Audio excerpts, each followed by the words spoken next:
Hey everybody, it's the coach. This is Thursday Night Football on EA Sports. Up next, we'll see Jared Goff and the NFC champion Los Angeles Rams as they square off with Russell Wilson and the Seattle Seahawks. With that, let's get up to Seattle. Standing by at CenturyLink Field, here are Brandon Gaudin and Charles Davis. Coach, it is a sound like no other when they raise that 12th man flag here in Seattle. We just heard it, and that means it's time for football at CenturyLink Field. This crowd, as we've come to expect in recent years, as loud as any in the NFL, and they get even louder when their Seahawks are introduced. We're ready for football as the Seahawks get set to do battle with the Los Angeles Rams. Brandon Gaudin and Charles Davis on hand. And Charles, we've got two NFC West teams here. Your assessment of the state of the division coming into 2019, is it the Rams to lose? We saw the changing of the guard with the Rams taking over from Seattle a couple of seasons ago. But Seattle got back in the game pretty fast, didn't they? You remember preseason last year? It was doom and gloom. Ended up in the playoffs. Arizona, they're kind of hitting the reset button. It's San Francisco to keep your eye on. With good health, good drafts, they could be the team that can really contend.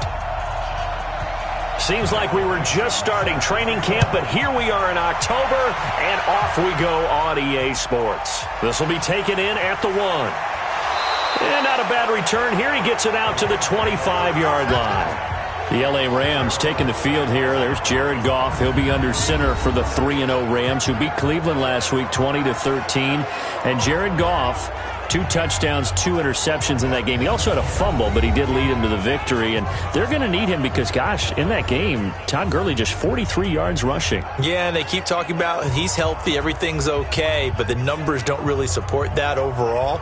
We'll see as the season progresses, but Jared Goff has a lot of confidence in his right arm and a ton of confidence in the guys who catch passes from him. How about Brandon Cooks? He was huge in this game, and he's probably playing with a little extra desire after not making that catch in the end zone in the Super Bowl last year. And Cooper Kupp, his return has been huge at receiver for the Rams. Really opens up their offense. And throwing to start the drive, but that one incomplete.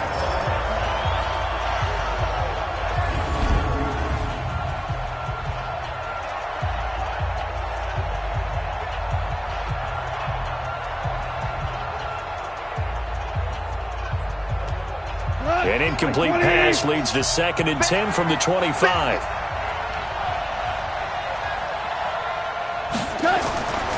Now the 3rd leading rusher in the NFL last year, Todd Gurley. They'll wind up getting 10 back as that sets him up for 3rd down. So many questions about Todd Gurley in the offseason. How good is the knee? I mean, remember, he had a heavy workload the last couple years, nearly 4,000 yards from scrimmage, 40 total touchdowns, but just 4 carries in the NFC Championship game, 10 in the Super Bowl. So we'll see what kind of usage he gets this season. There's Goff. And able to find Higbee. It's complete. 1st down, L.A. Goff finding Higbee. That throw's not going to get them a whole lot, but that really didn't matter, did it? They got what they needed on that throw. Picked up the 1st down, and I'm going cliche here. Game of inches, partner. Absolutely. Well, and you talked to me a lot about opening drives, how key those are to set the tone. You kept the drive alive. 3rd down conversion here is big. Here goes tonight. 180. 154. On 1st down, it's Gurley. 5 yards is the tally on 1st down. That brings up 2nd and 5. And a look at Seattle's defense. Now one of the leaders in the Seattle secondary is safety Bradley McDougald. Since the retirement of Cam Chancellor, he's really had to step up and take on a primary role. Excellent against the run, solid in coverage, 2 interceptions in week 1 of 2018, and never looked back.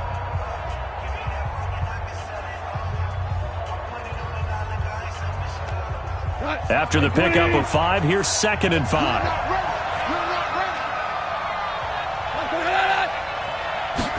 Going to run the sweep here. This is Kupp. And he'll work it across midfield inside the 45. It's a 1st down on a gain of 10. Well, that play looks familiar because we saw them working on it in practice this week. And for a lineman trying to block on this play, they love when they get the defense moving in one direction. And when they try and change directions, it's a lot easier to pick them up and ward them off. So from Seahawk territory now, it's 1st and 10 at the 44-yard line. Now Goff will hand this one to Gurley. Bringing him to the ground defensively, Tedrick Thompson. One thing to keep in mind, partner, especially in the second half, when you've got a running back of this size, of these dimensions, I can just tell you, attrition does set in for a defense because you're excited about hitting him in the first half. Maybe not so much in the second half, and some of these shorter gains turn into bigger runs later. From the 40 now on 2nd down. Goff. That's complete to his tight end, Higbee. And all the way inside the 15 before they drop him. The extra effort after the catch makes it good for a gain of 26 and also a 1st down.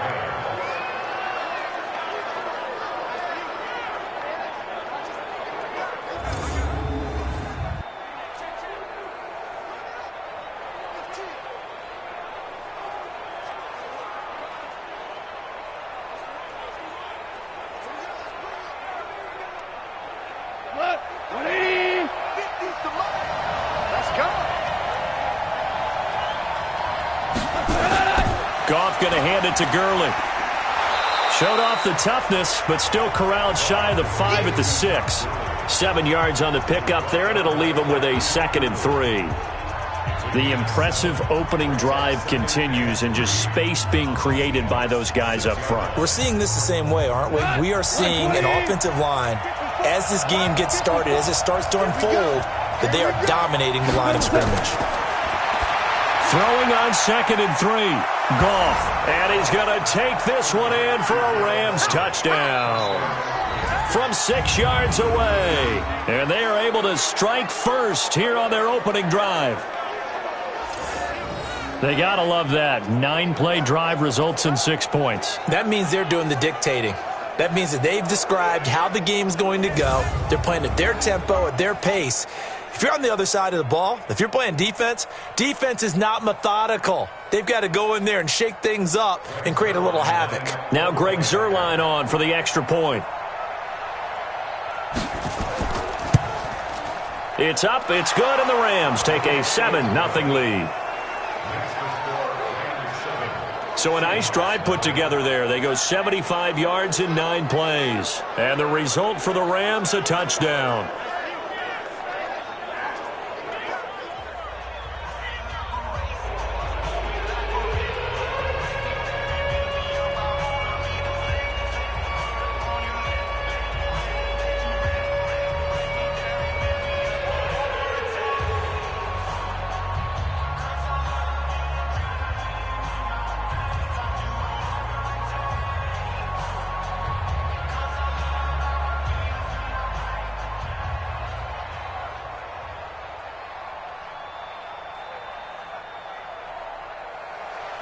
Now after the touchdown, it's Zuerlein. He'll kick it away. That's fielded in the end zone. And no run back here. This will be a touchback, and it comes out to the 25-yard line. Seattle's offense being led out here by Russell Wilson, coming off that Week 3 loss to New Orleans 33-27. That's the first loss of the season for Seattle. But it wasn't because of Wilson. He was, 32 of 50 in that game and over 400 yards passing. 2 touchdowns, and also used his legs, 51 yards on the ground, and another 2 touchdowns. The only downside, a couple of missed throws on 4th down plays that would have sustained drives as he tried to lead the comeback against a big New Orleans lead.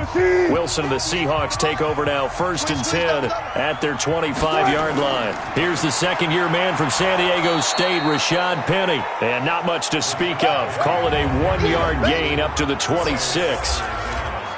And one of the big bodies helping out this offense is your boy, Upati. And all he wants to do is have running plays called. Fire out and smack people.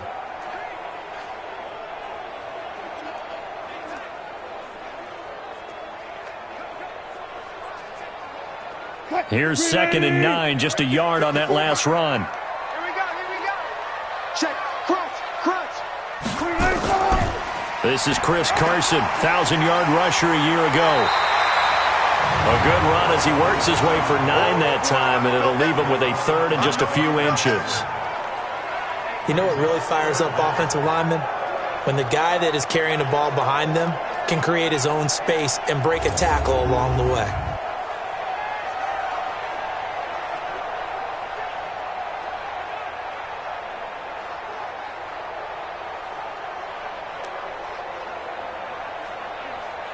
What? 380! Mike 5-4. I don't even know why this team showed up. On third down, it's Carson, and he's going to have the first down at about the 38. Give him 3 yards and a fresh set of downs. On third down, that's a good job of situational football and understanding where the first down marker was and getting there.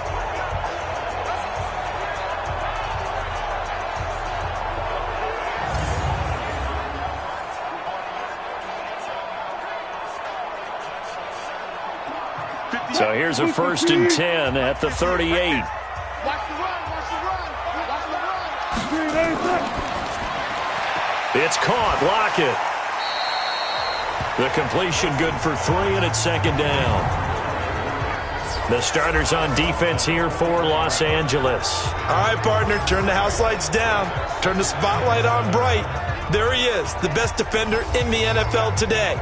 A 5-time Pro Bowler, 4-time first-team All-Pro. That's Aaron Donald, who led the NFL in sacks in 2018 with 20.5. He's also the reigning Defensive Player of the Year 2 years running. The only other players who win 2 consecutive, how about Lawrence Taylor and J.J. Watt? I'd say that's pretty good company. And here we go. Watch the pass. Watch the pass. Wilson after the play fake to Carson. Rolling to his left. And he'll be brought down just shy of midfield at the 49-yard line. The rushing numbers for Wilson may be down from earlier in his career, but he's still a threat to go, showing it there, picking up the first down. Well, he did a nice job keeping his eyes downfield, waiting for someone to get open.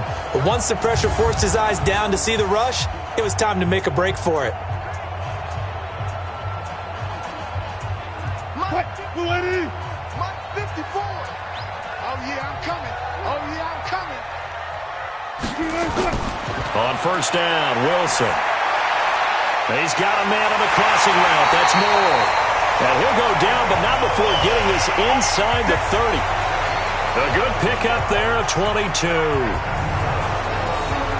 The goal for any offense versus his own defense, find the holes where guys are available and put the ball on the receiver before any defender can step up and fill it. They did it well there. Perfectly executed crossing route.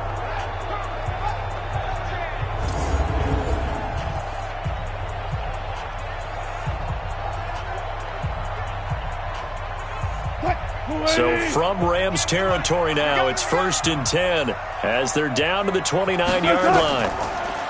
Here's Wilson to throw.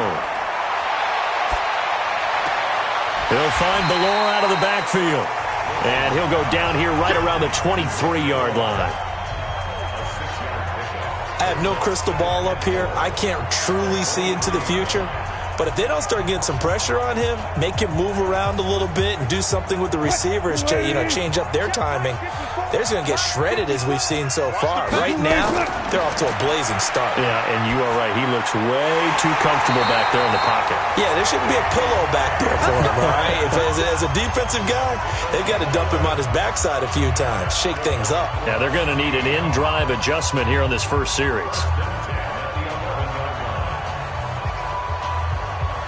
Wilson going to lead his guys up 1st and 10.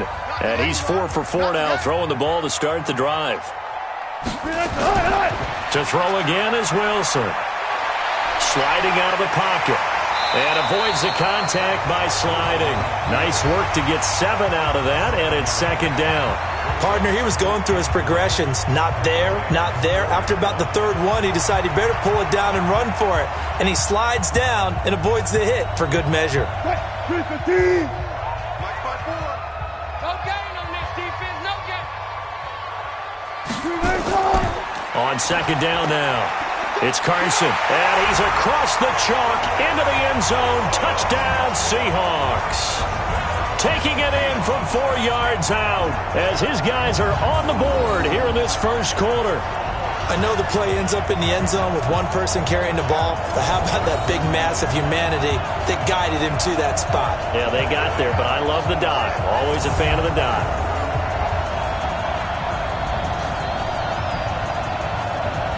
Jason Myers now for the extra point.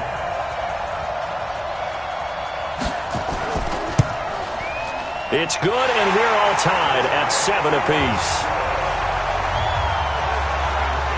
A 10-play drive that time. And it was all capped off by the Chris Carson touchdown run.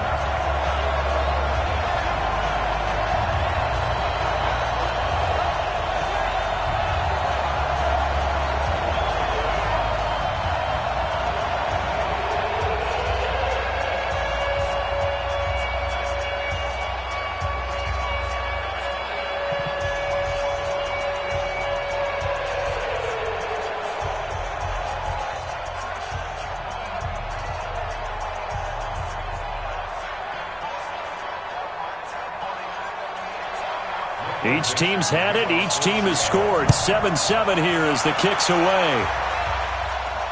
This is taken at his 4. And he'll get it up to about the 26-yard line just across the 25. Rams offense working their way back out here at 3-0 on the young season. Interestingly tied with the San Francisco 49ers atop the NFC West, also at 3-0. But let's look ahead for the Rams. They host Tampa Bay, then they'll travel to Seattle. How much do you like this Rams team, Charles? I like them a lot because we've seen throughout history teams that get to the Super Bowl and don't win traditionally struggle the next season. And this Rams team has put that behind them, the loss to New England, and found a way to start 3-0 this year. And I like the toughness they're exhibiting, both mentally and physically. I think they should handle Tampa Bay next week at home. Then going to Seattle, that'll tell us a lot because last year they beat Seattle twice in the regular season, but they didn't like the style. Seattle beat them up running the football. Let's see if they can match that same intensity this year with their defense. The last run good for 2. Here's 2nd and 8.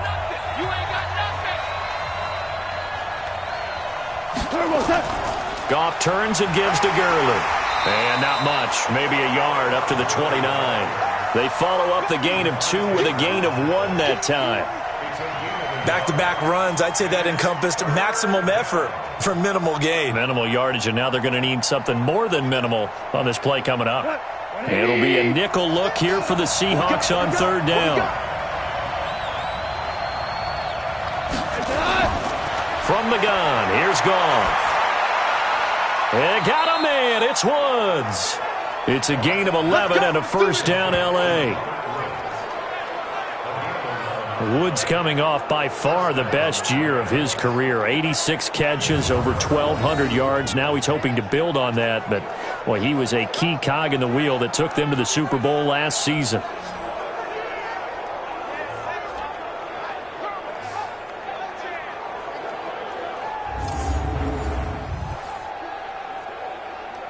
Mike Hunt, 180.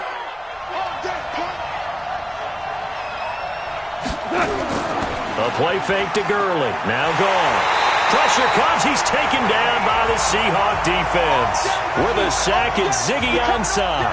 Sometimes I watch games and wonder why they use play fakes on certain passing situations because it's not going to fool anyone. I don't know if that was the case here, but the end result was the same. No one fooled. The quarterback was hit.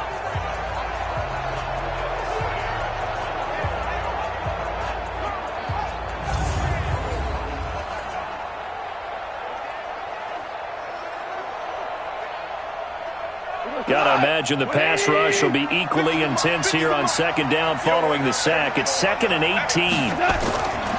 Goff now looking to throw. They'll get this one to Kupp, complete. They get 11 back on that one. It leads to 3rd down. I know many people like to throw to the tight end, maybe in a little flexed out position because he creates mismatches with his size. But slot receivers do the same thing with their quickness, their speed, and their route running savvy. 180.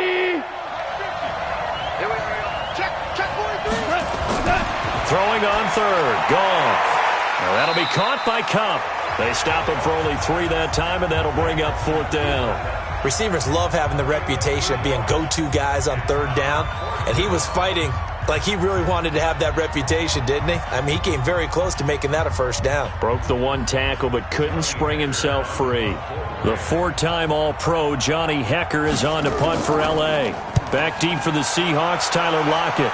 Yeah, this punt will go out of bounds. I think it'll be inside the 25, and it will. Right at the 24-yard line is where they'll spot it. Seattle's offense takes the field again here. I want to go back to what we were talking about earlier, their Week 3 loss, 33-27 to New Orleans.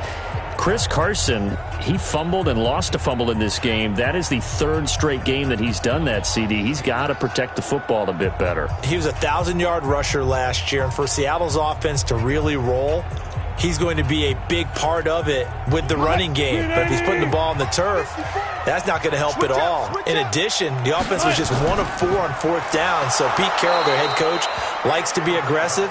But if it doesn't pay off, puts the defense in a bind.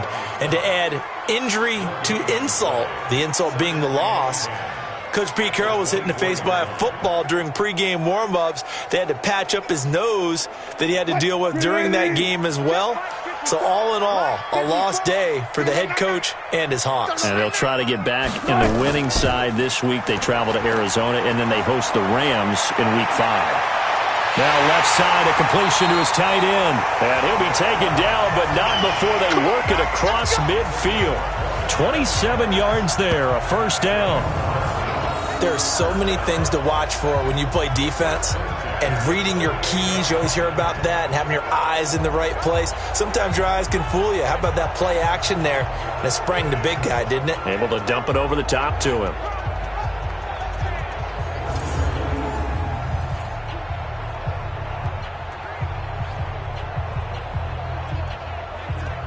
Wilson going to lead his guys up 1st and 10. And he's a perfect 5 for 5 here to begin the game.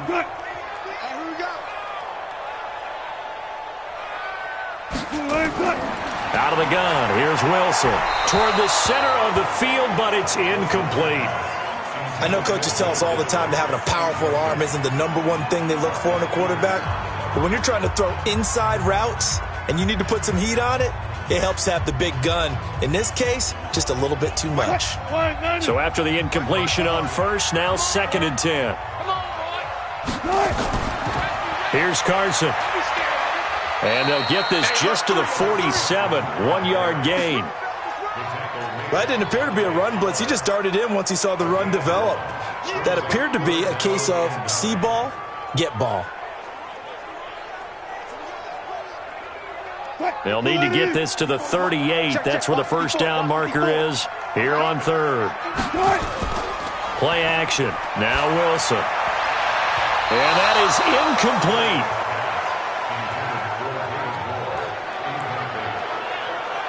Certainly looked like they were getting ready to convert there on 3rd down, but what an effort to get his hand on that one, knock it away, and brings up a 4th down decision.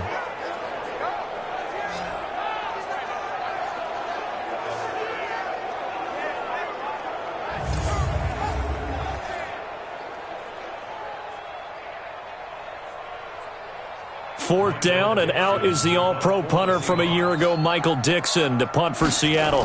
JoJo Natson back deep for the Rams. And no return here. Where will they spot it?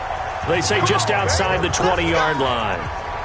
We focus our attention on the Seahawks defense now.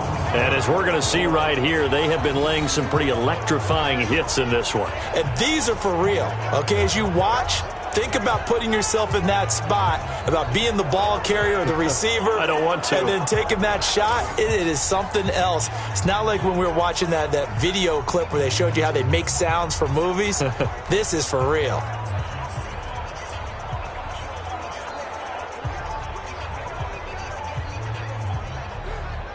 Set to begin their next drive, the Rams offense at the line. The crowd may be losing just a little bit of the edge after back-to-back punts. They want some big plays. They want to see some offense. They want to see somebody break away, whether it's through the air or on the ground. Now it'll be interesting to see where the patience is on both sides. Each head coach, can you hang in there and not try and force something that could put your team in some jeopardy? The run got 4. Now they deal with a 2nd and 6. On the counter, Gurley. And he is met quickly in the backfield. Down he goes, folded like a lawn chair. Call it a loss of 2 on the play. And that'll lead here to a 3rd down. But we just saw a great example of what we talked about with his coach prior to the game. He's definitely one of the better linebackers at reading a play and flowing to make the stop before it turns into something big.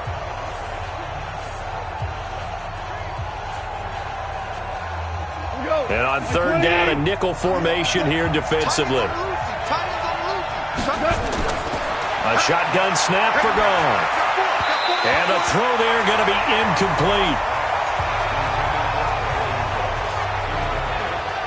Just a little beyond the reach there of his receiver. That's probably one he wishes he had back.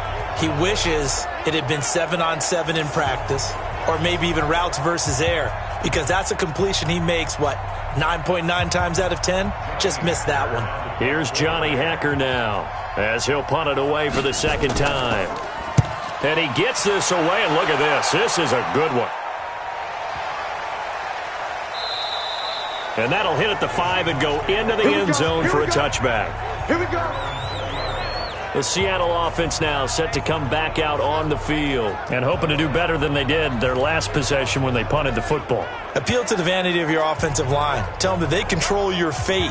Leverage guys. Win the line of scrimmage. If you do that, you start to win 1st down. You win 2nd down. And guess what? You start accumulating 1st downs, and that's what they need in order to not punt the ball again.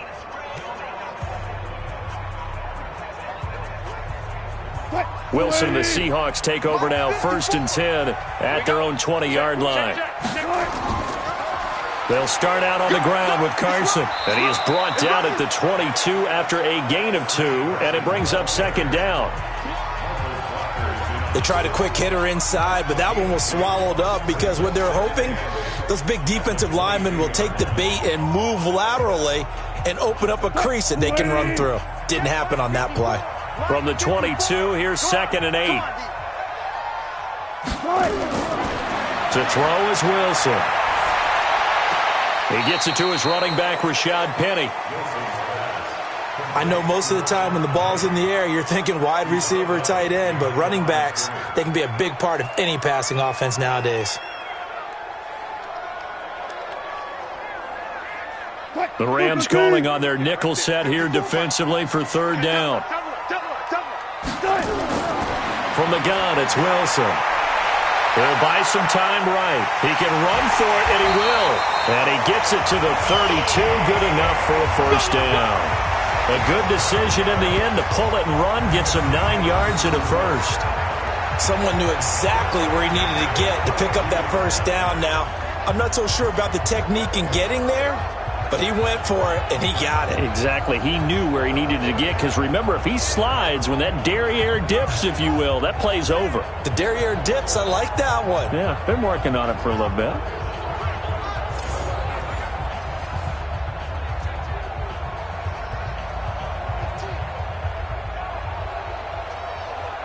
From the 32 now, here's 1st and 10. They go play action with Wilson. And he'll slide down to avoid the contact. The improv on the scramble there gets him 6, and it'll be 2nd down.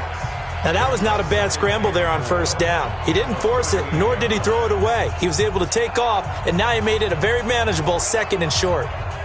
Grenade! Check, check. Watch it before. Watch it before. I'm coming! I'm coming!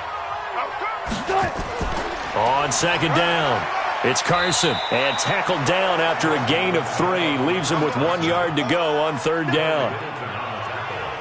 And that's some good tackling there to keep him short of that yellow line. Yeah, defensively, all I'm thinking is that on that play, get me to 3rd down.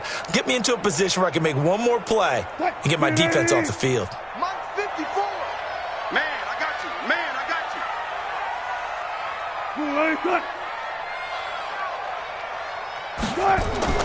They go read option with Wilson. He may try and run for this. And he's got the 1st down yardage before being taken down at midfield. A gain of 8 on the keeper and a 1st down. And this is one of those plays that if you can use it to keep the chains moving, it's a good play. And not only that, it tends to tamp down the pass rushers because they have to recognize this play and stay at home. The quarterback uses it well. Read option, keeps it, and picks up a first down with some nice running.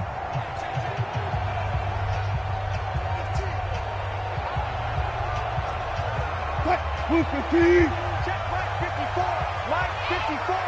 Here we go, From midfield now, here's Wilson. This complete to Lockett. And he takes this one down almost all the way to the 30. It's a gain of 20 as we wind down near 20 seconds left in the quarter. Never make the mistake that the slot receivers, especially the little guys like we're watching here, are just quicker than fast. A lot of them combine quickness and speed, and they catch a lot of footballs as we just saw there.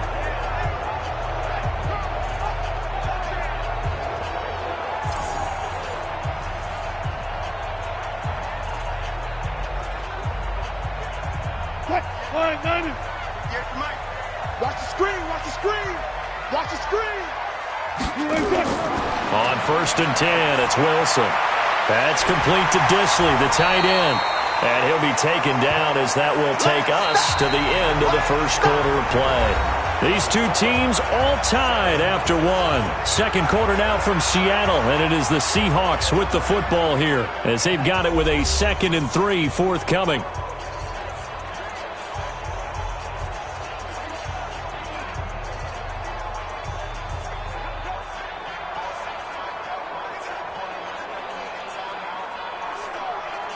Able to get 7 on that first down pass play. 2nd and 3. Now Wilson running left on the option. And he'll only get a yard to bring up 3rd and 1.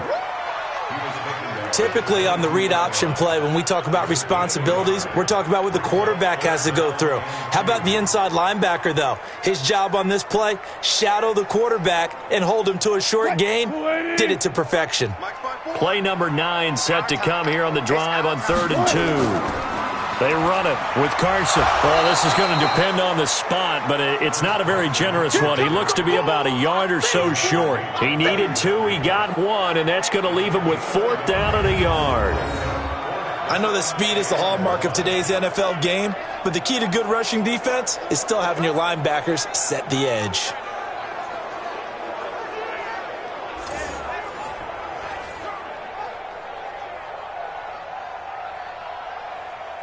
On comes the Seahawk kicker here on 4th down. It's Jason Myers.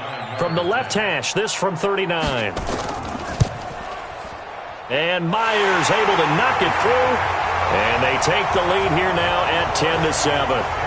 So the field goal there caps what winds up to be an 11-play drive. Well, partner, that's a lot of offense to run there to only get 3 points. So I just wonder, are they going to recycle those plays because they were successful in getting 3? Or do you go to another section of the playbook trying to find ones that get you into the end zone and get you 6?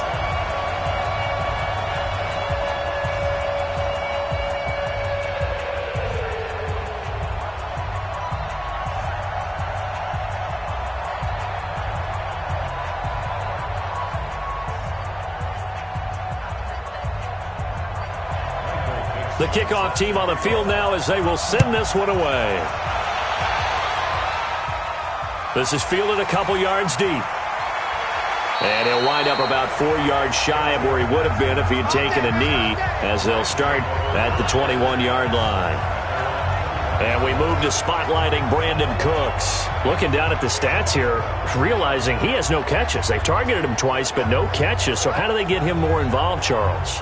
You make sure he touches it on routes that he likes to run.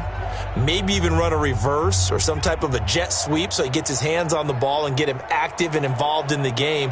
You just try and find ways to get him going, and it doesn't have to be something that's big downfield. Maybe kind of like in basketball, just a shooter seeing the ball go through, you get him a rep, get him more comfortable. I agree with that totally. Maybe set that solid screen and give him an easy look. Well, to this point, no catches.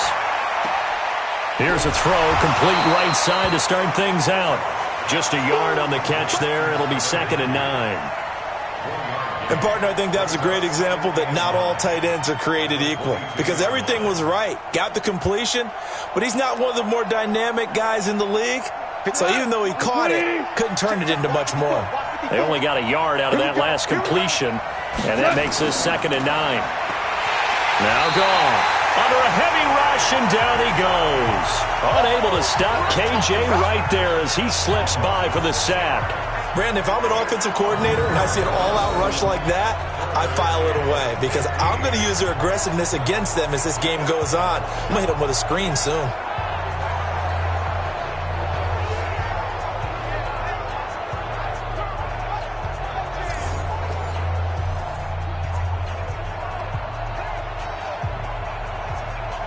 So Goff, he'll try to refocus after the sack. The Rams now set up with a tough one, a 3rd and long. Goff. And that one's complete to Gurley. And he'll get this to the 23, but that'll be well short of what he needed. That's certainly playing down in distance very well by the defense, isn't it? Take whatever you want underneath, by all means.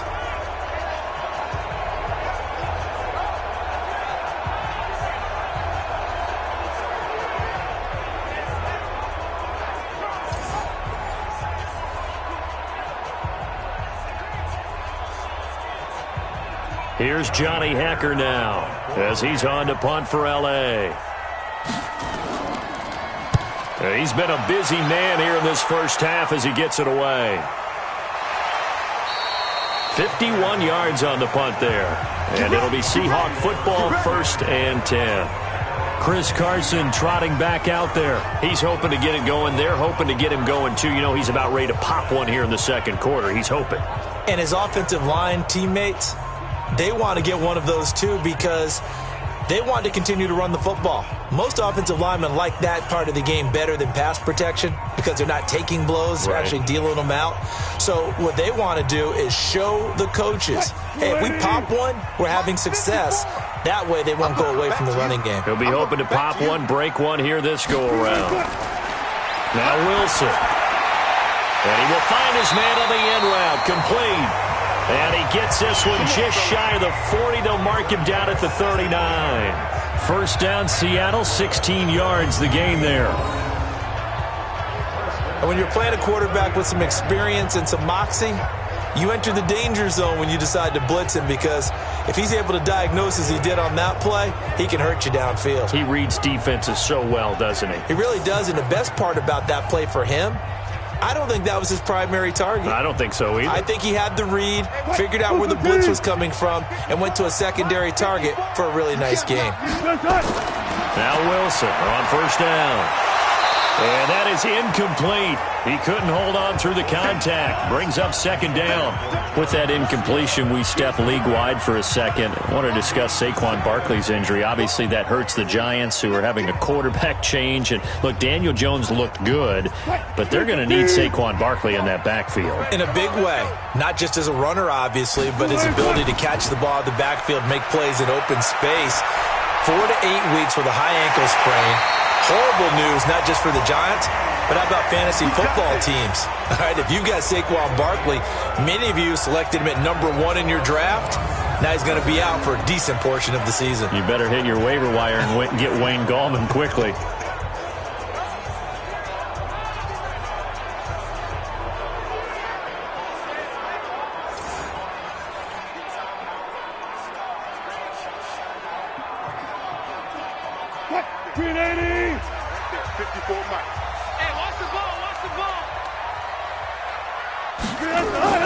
Well, throw on 1st down with Wilson.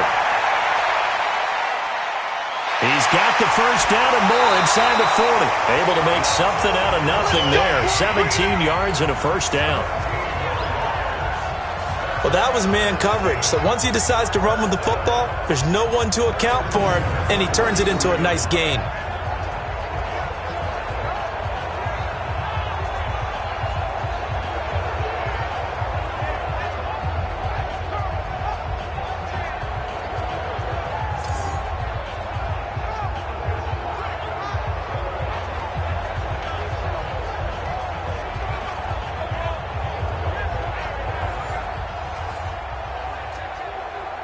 So they'll come up 1st and 10 now from the 33.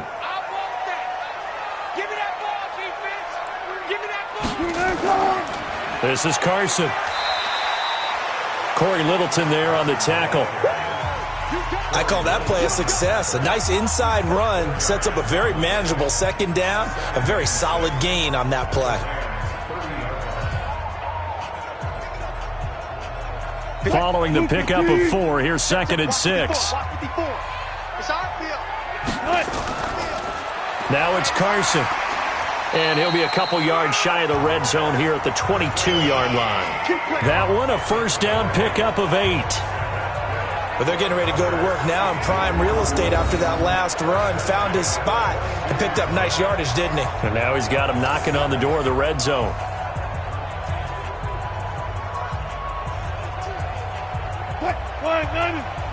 Mike 54. 3 buds. They go play action here on first down. And he's got the hook up to Moore. And able to get him down, but he does reach the 5. The Seahawks moving pretty well through the air. Another first down. I think it all came together there. In-breaking route. Drove it with excellent pace. Money throw right there to move the sticks.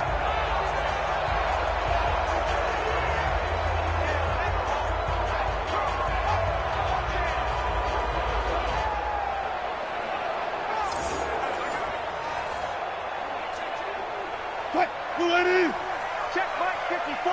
Mike 54. Too little, Captain. They'll try and run for it on first and goal. And he's maybe going to get this back to the 4, but that's about all. They'll say no gain on the play, and it'll be 2nd and goal. But down here near the goal line, you don't think of a cornerback in run coverage, but he made the stop. Yeah, most of the cornerbacks we know, they want to be those pass defenders and take away one half of the field. But the best ones in the game are the complete cornerbacks, able to tackle and run support, as we just saw there. And he will push his way forward down to about the 3-yard line. The second down play, not much better than the first, just a gain of 1 there. 2 straight shots on the ground. Now on 3rd, do you go to the air? I think the possibility exists, and if you're doing it, you're probably going play action since you ran it twice. But I often think that second down is the time you go play action and throw the ball. I say commit to the run and think about it being 4-down territory. Meanwhile, on 3rd down, they take a shot at the end zone, but it's incomplete. You can already start to hear this crowd. They're saying, go for it. Yeah, have we ever been at a game where you've heard the crowd go, field goal, field goal? No, I have not. That's a good point. Yeah, they always want to go for it, and I think they've got the right idea right now. The way they've moved the ball in this drive, I wouldn't stop that momentum. Go get it.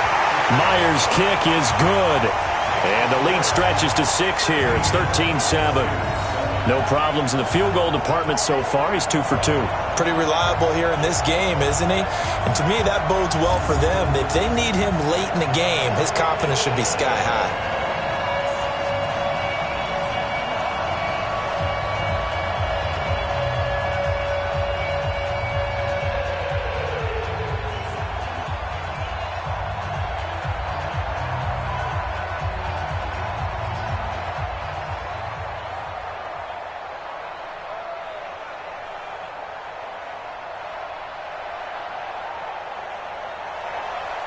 Out is the kickoff unit as they run up and send this one away.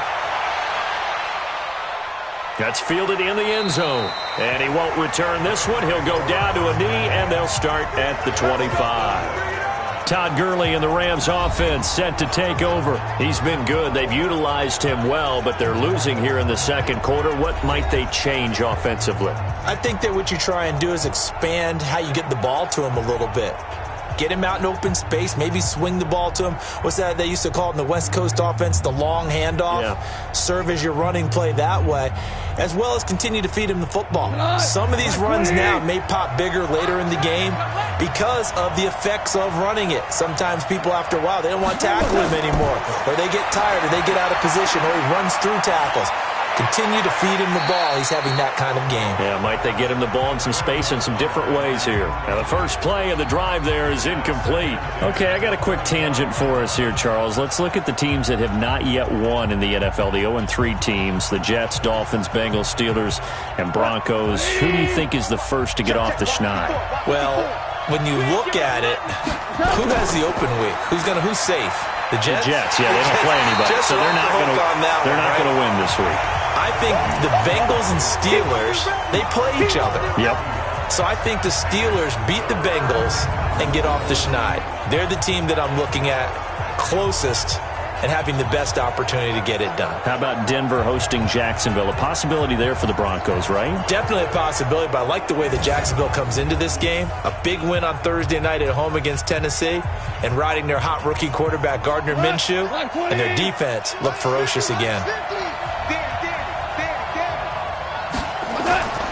From the gun on third down, Goff dumps it off to Gurley.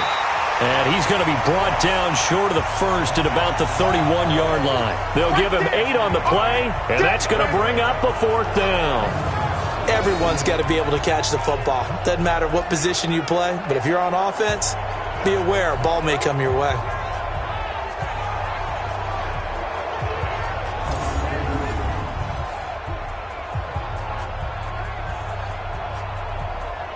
Here's Johnny Hekker now. He's been terrific so far.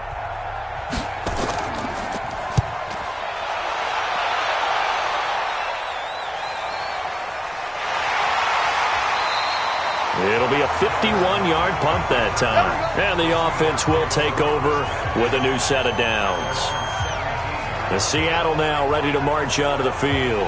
And last time they got 3 points, but it was a chip shot field goal. And when you go to the sideline after a chip shot field goal, maybe the offense not too happy. It's a balancing act, isn't it? Because you're exactly right. They're none too pleased that they didn't punch it in for 6 points. But they also have to remember they did put points on the board. 3 points is 3 points. And in this league, you take points when you can get them. Not easily done. Wilson and the Seahawks take over now, 1st and 10 at their own 17-yard line. Here's a handoff to Carson to begin the drive. And he's taken down. It's a gain of 3 from the 17 to the 20. 3 yards on the pickup there, and it'll be 2nd down. What's the old expression, 3 yards in a cloud of dust? In this case, it's dust-covered pellets. It's no longer that old grass that we used to play on, right, and chew it up. Now we've got that artificial surface. You see the pellets go up. Still a nice play by the defense. On 2nd and 7, Wilson over the middle and into the hands of his receiver Moore. And he's got it past the 30 before he's hit and dropped. 12 yards there and a 1st down. As a passer, you're always trying to find that open window to throw the ball downfield. How about this one? Right in the middle of the field, right in the heart of a defense. From the 32 now, here's 1st and 10. And he'll give it here to his running back. And they'll get it up just short of the 45 at the 44. It's a gain of 12, 1st down Seahawks. Now, this is an example of breaking down a defense because on a lot of these runs, he's getting past the point of attack, and guess what he's doing? Forcing the secondary guys to have to make a lot of tackles.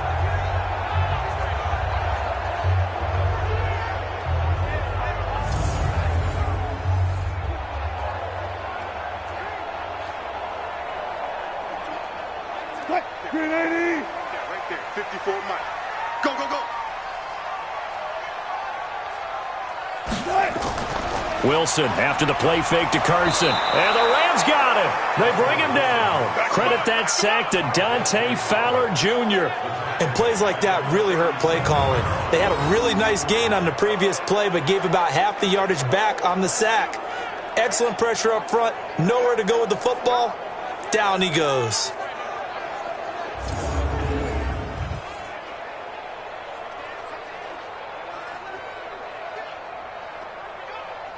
Don't need it all back at once, but you figure they're going to need something here. 17 yards to go on 2nd down. Wilson leaves this one with Penny. And that'll be good for 8 yards to the 45. Despite the blitz, they're still able to pick up a nice solid gain. The disadvantage of blitzing often alters the normal spacing and run fits and leaves creases like they were able to exploit right there. The Rams go nickel here defensively on 3rd. Here we go, D. Here I come again. Here I come again. From the shotgun, Wilson. And that is incomplete. Looked like he had a couple of different options as far as who to throw to on that play. And who am I to say this, but I'm not sure he made the right decision. Well, the window of opportunity is always going to be small in the NFL.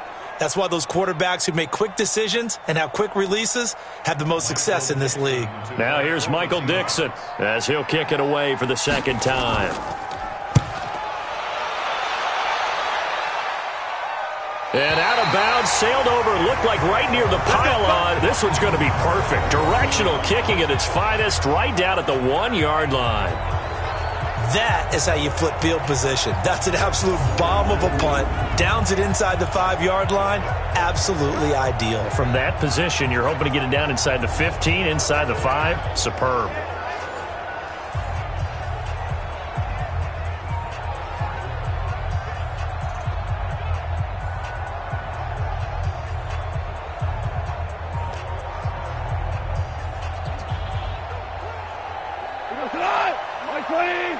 Check, watch it before.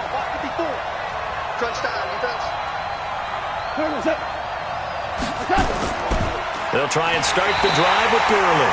And he can't get away. Gurley couldn't escape it, and that's going to be a safety. I think you'd have to say this crowd here in Seattle, this 12th man had something to do with that. As well as the architect of this stadium. Combined with this crowd noise, makes it very difficult to run offense. And here, 2 points result for the defense. It is deafening in here.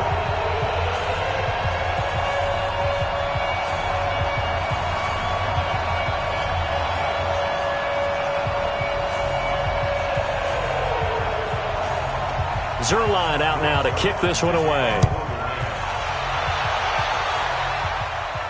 And it's a short kick, taken right around the 19. And he'll return this one all the way onto the other side of the field. Partner, when I was in college, we used to have these things called game maxims that we did before every game. One of them said, press the kicking game. For here's where the breaks are made. It's the area of hidden yardage. How about that return? Flipping the field, taking it past the 50, and getting things set up to start the series.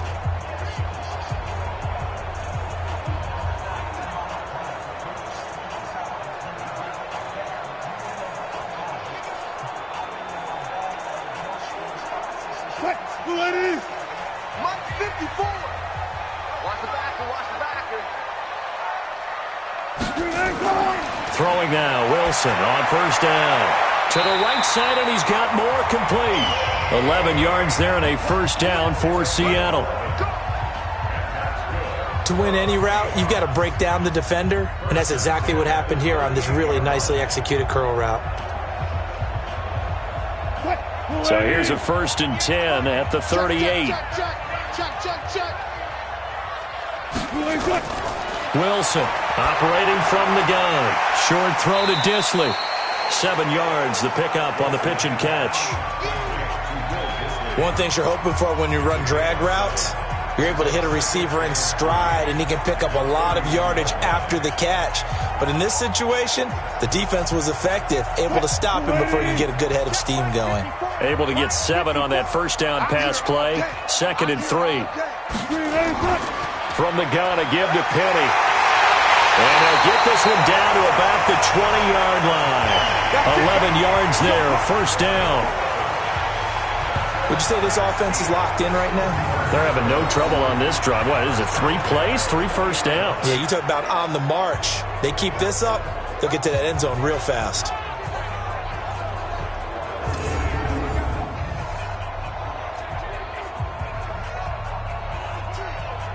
Right there, 54 Mike. Blue Dan. Check out.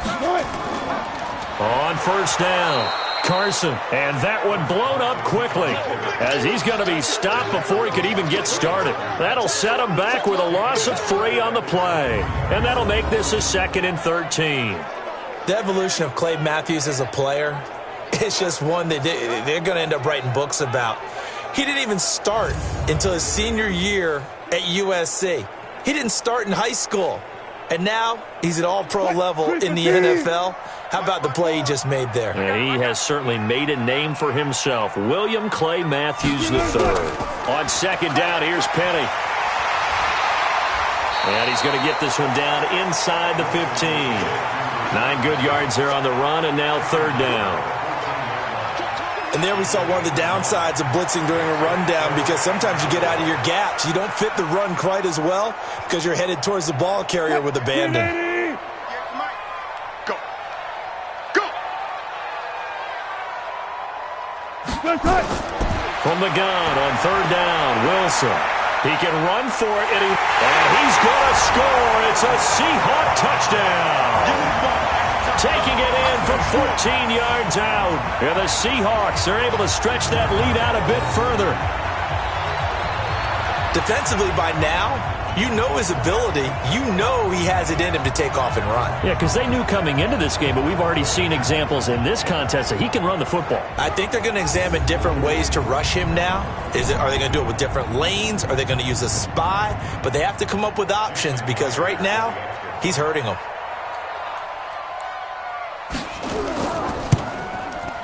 Myers connects on the PAT, and the lead is up to 15 now.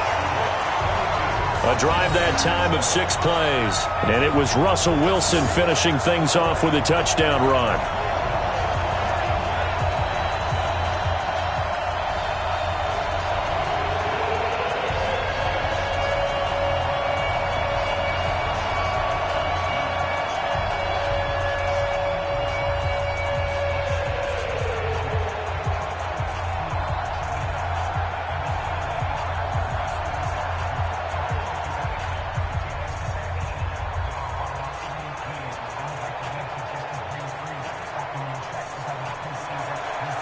Set now to kick this one away, and off it goes.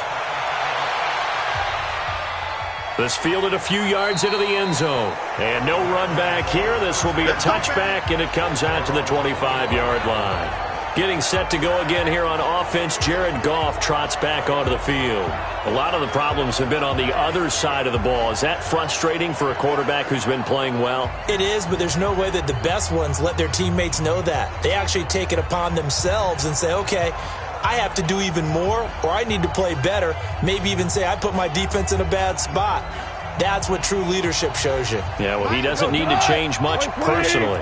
Goff will lead the Rams up here 1st and 10 at their own 25-yard line. They'll start out on the ground with Gurley. And he'll be brought down. Oh, that's a face mask. Certainly looked like it. Indeed, here come the flags. Defense.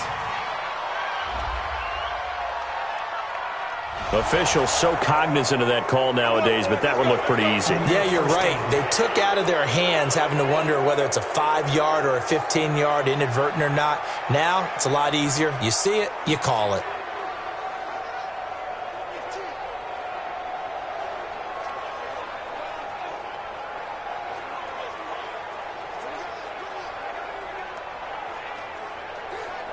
Set to begin their next drive, the Rams offense at the line. Following the penalty, it's Gurley. And he'll be brought down right at midfield after a gain of only a couple. Defenses always talk about earning the right to rush the passer on 3rd down. And you know what offenses want? Win 1st down so they can set things up for themselves better. And that wasn't helpful there. Not a big impact on 1st down. The last run got a couple. Here's 2nd and 8.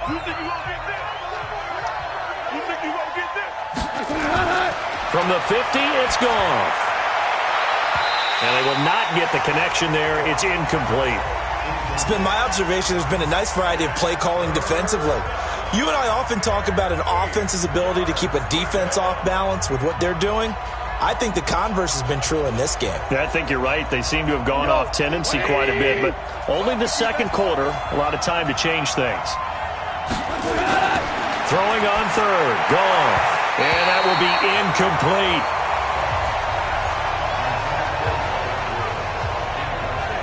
Not only was the call spot on, how about the execution of that defense right there? The zone was absolutely locked up tight. He was trying to force it in there on 3rd down. But if there's a time to force it, he felt like he needed to make a play, right? Yeah, exactly right. 3rd down, you got to try and find something. There's nothing available there for him. Here's Johnny Hecker now. He'll boot it away from about his 35. And he deserves a bronze leg as he gets this one away. And they won't risk defending a return here. That one's out of bounds, and it'll be spotted and spotted at the 14-yard line. Well, let's gaze our attention as the offense takes the field on Rashad Penny. We're in the second quarter. They've got the lead. The lead, though, not so much because of the ground game, because of their air attack, Charles. So what they're seeing so far is the possibility of things loosening up later in the ground game. Through the air first, maybe they have to start respecting that even more as the game goes on, and then there will be running lanes to find later. Yeah, try to get him more involved here on this drive maybe. Wilson and the Seahawks take over now, 1st and 10 at their own 14-yard line. Now here's a pass on first down that's knocked away and incomplete. Tyler Lockett was the target there. That'll bring up 2nd down. Charles, before the game, you and I were looking at the still undefeated teams in the league, and Detroit's technically won at 2-0-1, but let's look at the 3-0 teams. The Bills, Patriots, Chiefs, Cowboys, Rams, 49ers, and Packers. I'm guessing if I ask you who would lose first, you might say Buffalo because they play New England this weekend. I think you're right about that because that's what you look at. What's the schedule tell us? We know the 49ers are safe because they got an open week coming, so they should be okay on that one. But you would say Buffalo, even though they're at home, New England gets them. But as a wild card, putting them on upset alert, Green Bay on Thursday night with a desperate Philadelphia team coming in. You know, you've got to be really careful with that, despite the fact Green Bay's defense has been so impressive in the early going. Tackles. On 3rd down, Wilson.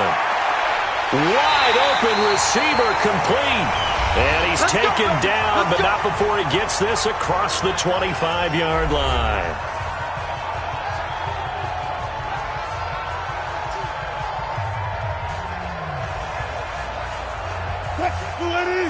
We remind you that coming up at halftime, we'll pay a visit to Jonathan Coachman. He's in Orlando, and he'll have our EA Sports halftime report. Stepping up, he's going to keep it. And only able to get 2 here. Stopped at the 30. Looked at me like they adopted what my kindergarten teacher always said. If at first you don't succeed, try again. And finally, able to hold him in check. He'd been carving him up running the ball. That's the first time I think I've seen where the coverage was good downfield, and they accounted for him and stopped him for a short pickup. Yeah, I don't think it was a big adjustment, but much more emphasis on making sure they knew where he was when he decided to take off and go. A 2nd down pass play there, but it's incomplete.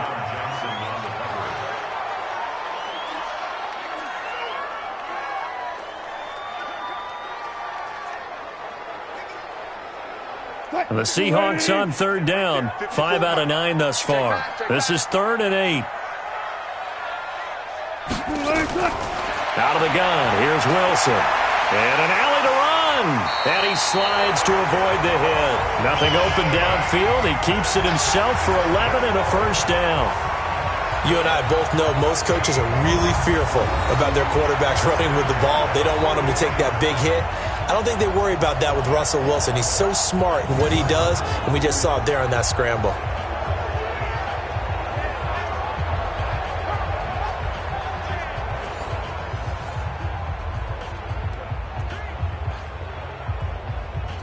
Two 1st downs have him up to the 41 now for 1st and 10. From the gun, it's Wilson. Stepping up, he'll try and run.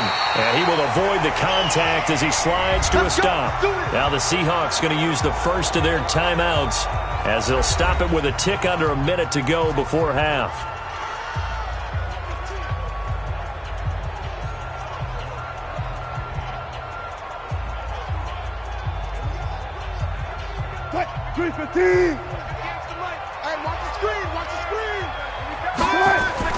On 1st down, Wilson. He finds Ursua, and he is tackled inside the 40, not quite to the 35. Now the Seahawks call the 2nd of their 3 timeouts as they get the stoppage with a little over 50 seconds to go in the 1st half.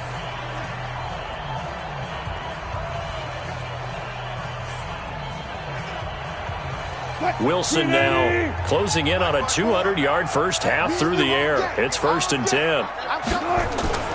From the gun, Wilson. Firing quickly here, and that's complete. And they'll get 8 out of this before being stopped at the 28. That's what I'm talking about. Nice hit, boy.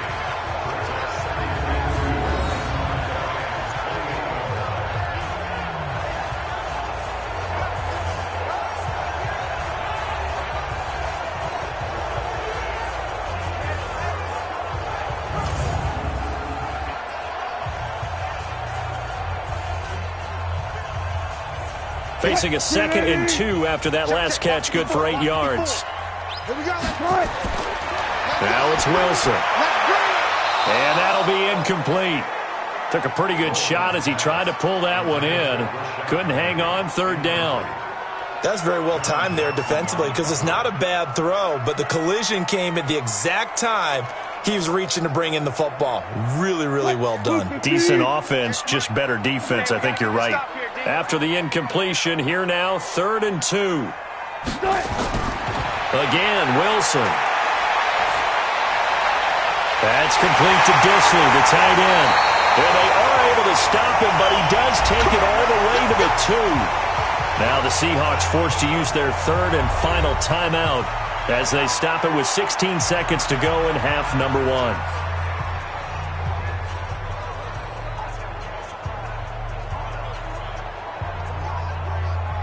It's a 5-receiver set, 3 to the left, 2 to the right. And what can they do here on 2nd and goal? 3 red zone trips so far have yielded 2 touchdowns and a field goal. Now a throw to the end zone on 1st down, but it winds up incomplete. David Moore the intended target, but it'll be 2nd and goal.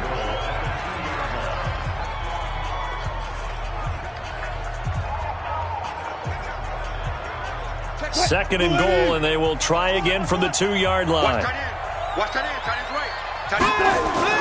Wilson will throw again. And he's got it. Caught in the end zone for the Seahawk touchdown. Tyler Lockett in the final seconds of the 1st half. And the Seahawks are able to stretch that lead out a bit further. There was no going through the progressions on that touchdown pass. Yeah, nor was it necessary. His receiver won that route early, presented himself. No reason to wait. Go ahead and put it on him and score a touchdown.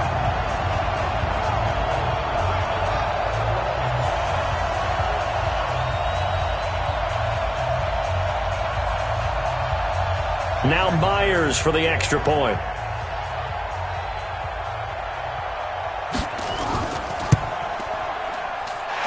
The lead opens up now to 22 points.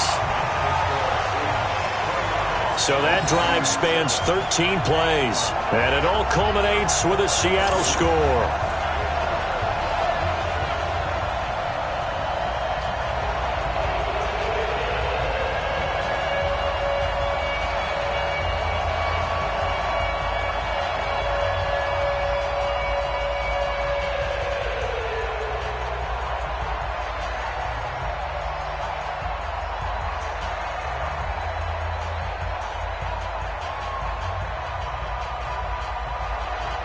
The kickoff unit is out on the field, and they will send this one away.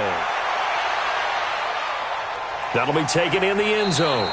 And not wanting to risk anything here late in the half, he'll just take a knee, and they'll bring the football out to the 25.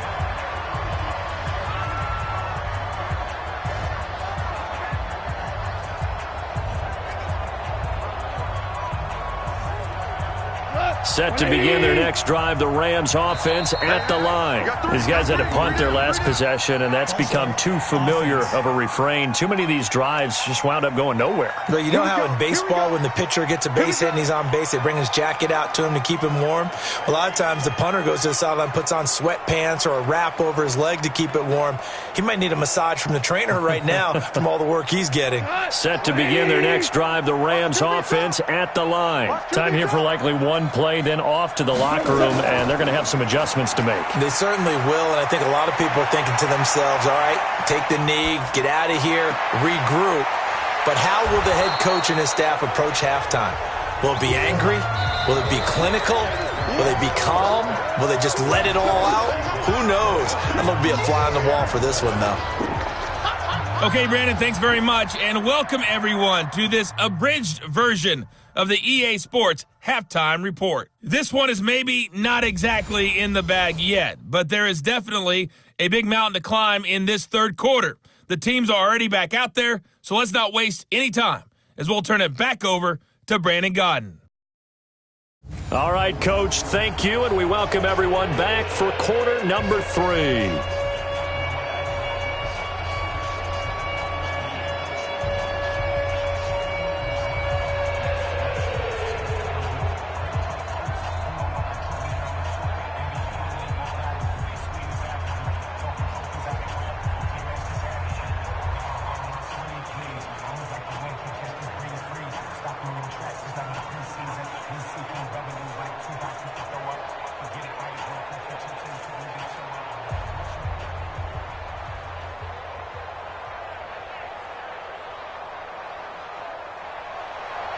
The Seahawks with the advantage, and they get the football first as the second half is underway.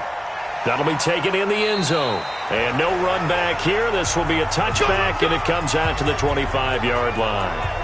The Seattle offense now set to come back out on the field. They built a good first-half lead. Now they have a chance to add on to it. And what I'm thinking is that the offensive staff spent the entire halftime just working with them on, here's what we think they're going to do to attack us in the second half. Nice first half that we've had, guys, but be prepared for some change-ups.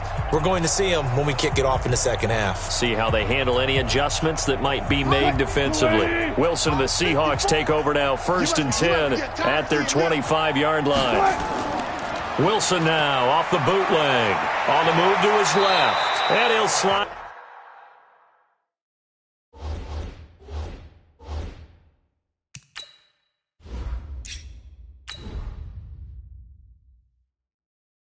Down to avoid the tackle. I think we have to give credit to him for buying time and extending the play. But, you know, there's some really upset defenders on that one. They thought that they had him. Instead, he was coated in Teflon and got away. They'll operate from the 32-yard line here, 2nd and 3. And they'll try the ground game here with the running back. And this won't be enough to pick up the first. A gain of 2, 3rd and 1. Right there, 54, right there, 54, Mike. This one into the hands of Metcalf. And he is going to lose yardage here. Well, I know it goes against the instincts of the person catching the ball because all you're ever taught is catch the football, don't drop it. But drop it there. Yeah, in that situation, dropping it would have been better. End up losing yardage even though they completed the pass. As good as a sack. Yeah, how about that? Although they won't get the same credit for it, and it won't help them at contract time.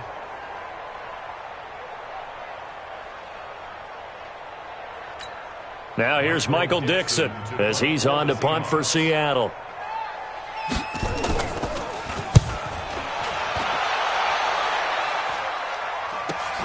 Now Natson. Give him 11 yards that time on the return. And the Rams will go on offense here with a 1st and 10. Out come the Rams. They'll have it first here to begin the 3rd quarter. They trail offense, first time to touch the ball in quarter 3, and we'll see what they can do. And I can't wait to see what they have planned because some teams script to start a half. Other teams just go, okay, these are the sequence of plays we want to run. These things worked well for us. And sometimes they throw in that big chunk play right away. Shocker. Try and get after them early and try and create a big play to give themselves some momentum. See what they have up their sleeve.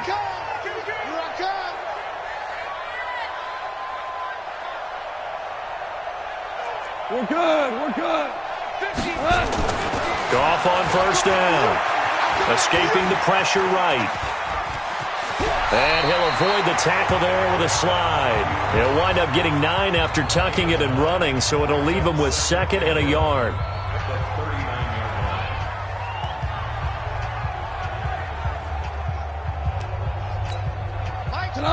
Mike 20. Here we go, D. Here I come.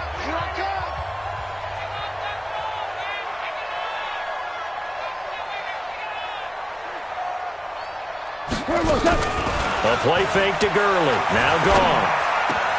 Gets this into the hands of the tight end, Higbee. And to the 42-yard line here and brought down there. They'll get 3 as the drive continues. It's a 1st down. That was a route run not just with dexterity, but with intelligence. Found the hole in the zone, made sure the quarterback saw him, and was able to make the sure catch and flip the down marker back to 1. On 1st and 10, gone. Open man, Higbee, the tight end. Just a yard on the catch there. It'll be 2nd and 9. I think it's okay there. They didn't get a whole lot on that play, but it's nice to have a safety valve that's built like this guy. Big target, guy you can spot pretty easily. Put it on him when your other targets aren't open. They only got a yard out of that last completion, and that makes this 2nd and 9.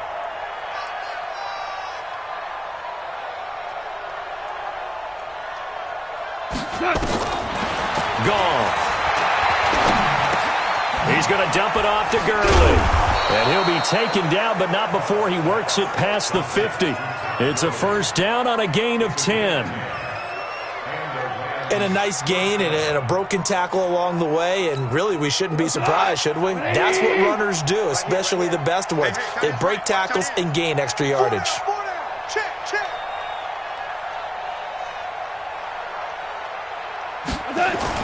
On first down, it's gone. Into heavy traffic, and it's intercepted. Picked up by the linebacker, Bobby Wagner. And his guys will take over at their own 44-yard line. All right, we got a second here. Let's have some fun. Let's be cheesy, because why not? So we had the 71st Emmys on Sunday. No wine. Just straight cheese. 71st Emmys on Sunday. So let's hand out a few awards. Okay. Let's start with Best Supporting Actor right now in the NFL. Who are you going with? I'm going with the Mustache Man, Gardner Minshew in Jacksonville, because despite the fact that they're 1-2, got their first win last Thursday against Tennessee, he stepped in week 1 and set a record for rookie quarterbacks. What was he, 22 of 25 throwing in that game? 88% right out of the gate. And has continued good play since then. And let's face it, the Mustache Mania is sweeping Duval County as well as the rest of the state of Florida. Best actor in a lead role, I'm assuming you're going Mahomes. You have to, because we kept saying he couldn't possibly do what he did last year. He's on a pace to eclipse what he did last year in every category. And by the way, hasn't thrown an interception yet, and his team's undefeated at 3-0. All right, one more.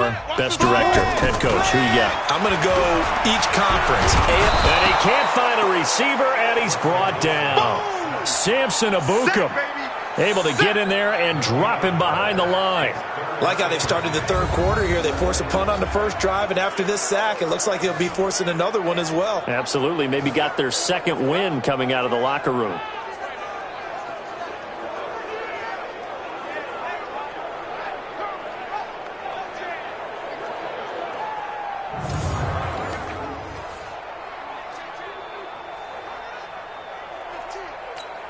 Wilson of the Seahawks looking for something big following the sack.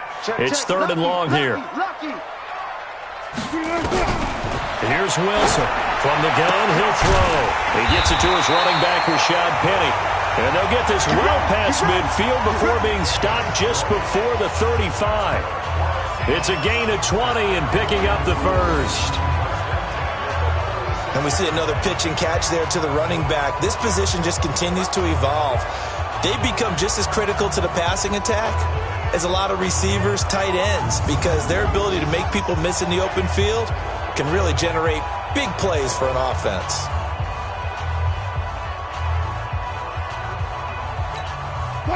So from the 36 now, 1st and 10.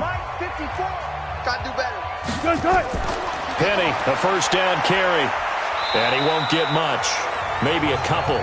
Down inside the 35 to the 34. This is what happens sometimes when you abandon the running game. It's hard to get back to it because once guys get out of that mentality of firing out and hitting people, hard to get them started again occasionally.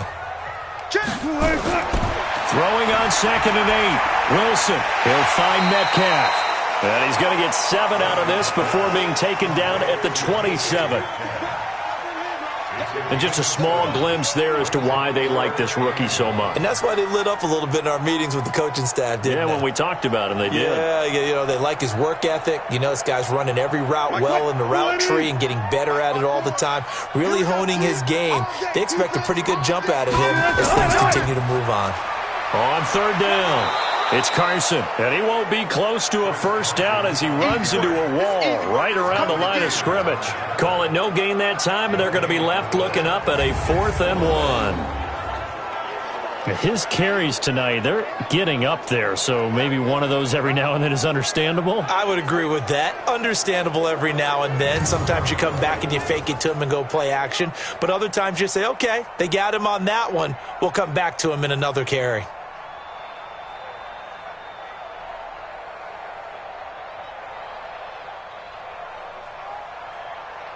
So now the field goal unit trots out there for the 3rd time tonight. This from 44 yards out, left hash. And Myers able to knock it through. And that'll extend this lead now up to 25. So 3 field goals that he's hit now. This last one helps him stretch out the lead. He's been solid, hasn't he? And he lives up to the adage that every offensive coach has ever said to us. We want to end every possession with a kick, right? For them, it's either extra point, field goal, or at worst, a punt. In this case, it's been 3s. The kickoff team on the field now as they will send this one away. This is taken at the 3. And he'll take this up past the 20 and down at the 22-yard line. And now out on the field, here comes Los Angeles. They are right now just ice cold. I mean, they have struggled big time in this game, and they're getting blown out. How do they adjust? So tough because we always talk about it being a team game, and you need all 11 working well together. But every now and then, partner, you need that one guy who can make a play against all odds that maybe can ignite things. And I think that's what they're looking for right now. Yeah, you talk about going to your playmakers. They probably need to do it. Find someone that you're used to touching the football that makes big plays and give them that opportunity to maybe wake up everyone else. Time to establish the run game here. Gurley. Tackle coming from the safety, Trey Flowers. And now it looks like they're going to be in the hurry-up. Let's go, defense. Our time. It's our time. Hey, Mike's 50. Mike's 50. They'll stick to the ground game with Gurley. Powers through him. And he's going to get this one across the 30-yard line. It's a first down on a gain of 10. And a nice little broken tackle run there by Todd Gurley, the 10th pick in the 2015 draft. And that's what you get with him, that full package of speed, power, able to catch the ball in the backfield. Many people doubted him coming out because of the knee injury in college. They're seeing the full Todd Gurley now, and it hurts.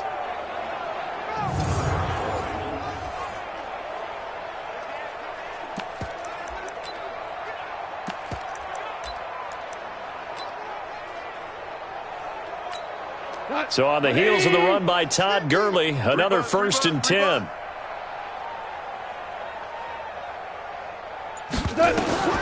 Goff now looks to throw. And they'll set up the screen to Gurley. And they get him down, but not before he takes it across the 40-yard line. It's a gain of 11 and a first down, L.A. When you run a screen pass really well, you got to like the look of it because so many parts come together to make it work well. The offensive linemen, where they're faking people out, the back slipping out there, catching the football, then all of them going together as one unit downfield. A really nice pickup. Value 3. Pilot, 64, weak. Clock.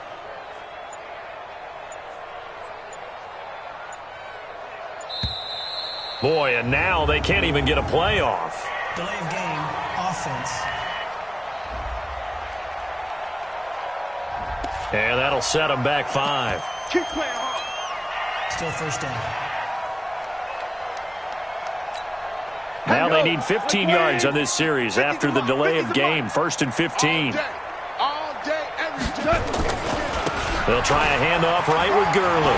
Running right through him. Finding some room at midfield. And he's going to get this into enemy territory at the 45. A good pickup, 17 yards, and also a Rams first down. They're making it look easy out there. Another first down. So far on this drive, let me do this little bit of math here. 4 plays, 3 first downs. That's a pretty good recipe for success.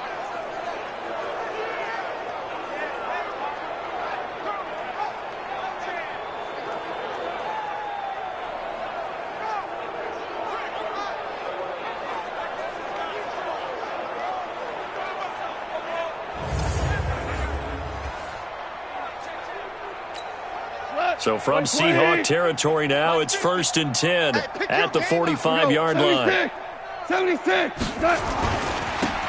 Here's Brown. And he'll lose yardage here. Back at the 47. A loss of a full 3 yards, and now it's 2nd down.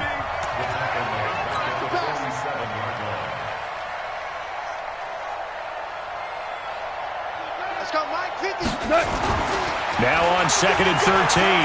Goff Flushed out right. And he's taken down, trying to do a little too much, getting outside of the pocket, and it results in a sack. K.J. Wright, his second sack of the night. So one quick, easy analysis about why they've struggled so far.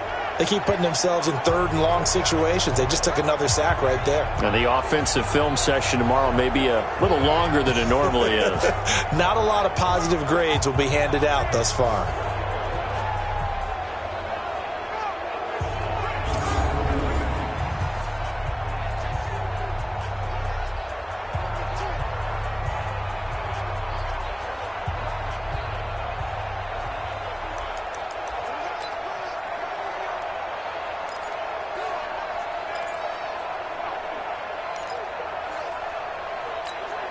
So Goff, he'll try to refocus after the sack. The Rams now set up with a tough one, a 3rd and long. A shotgun snap for Goff.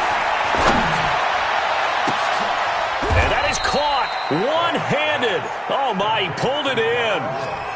Give him 30 yards there.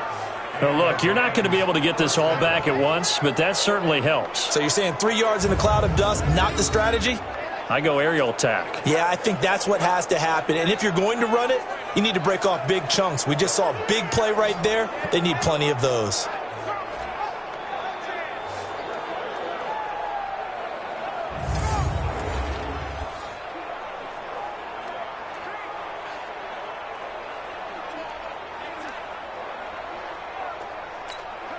So the big play gets them all the way down to the outskirts of the red zone here for 1st and 10. Hey, Shell! Turbo's up! Gurley. And he'll get a couple here down to the 22. And quickly, they get to the line. 2 for 66! Touch! Yet another carry here tonight for Gurley. And he's got 4 down inside the 20 to the 18. This will be play number 9 of the drive here as they need 4 yards on 3rd down. Shell! Goff now looking to throw. And that's knocked away and incomplete. The linebacker Bobby Wagner able to get back in coverage and knock it free. This has kind of been the story all night long, hasn't it? An inability to really get much done on 3rd downs, and it's costing them. Zerline's kick is up and through. And the drive will wind up yielding 3. Zerline, of course, last year had likely the iconic field goal of the season, booting that 57-yarder in the Superdome to send his squad to the Super Bowl. Yeah, you really hurt the Saints fans on that one, didn't you? Sorry. They didn't want to hear that at all. But this guy deserves his nicknames. Greg the Leg, Legatron, because the ball goes through the post at a heavy rate, 87% in 2018. After the made field goal, Zerline back out there now to send this one away. That's fielded in the end zone. And he'll elect not to return this one, so they'll bring it out to the 25 on the touchback. The Seattle now ready to march out of the field. And they split the uprights last time for 3. They've got the lead. They're not going to play this conservative. They're not hoping for another field goal. They're hoping for a touchdown. I'm with you on that one. I like where your head is. I like the way you're thinking because you're exactly right. Trying to sit on a lead and play that way, that doesn't work too well for most teams. Run your offense. Yeah, run what you do best. Exactly. Put it all the way down and try to increase your lead in a big way. And the best way to do it, touchdowns. Now Wilson on 1st down. And finding the tight end Wilson. And he'll be upended at the 28-yard line. Just a 3-yard gain there. The completion good for 3, and it's 2nd down. Here's 2nd and 7 now from the...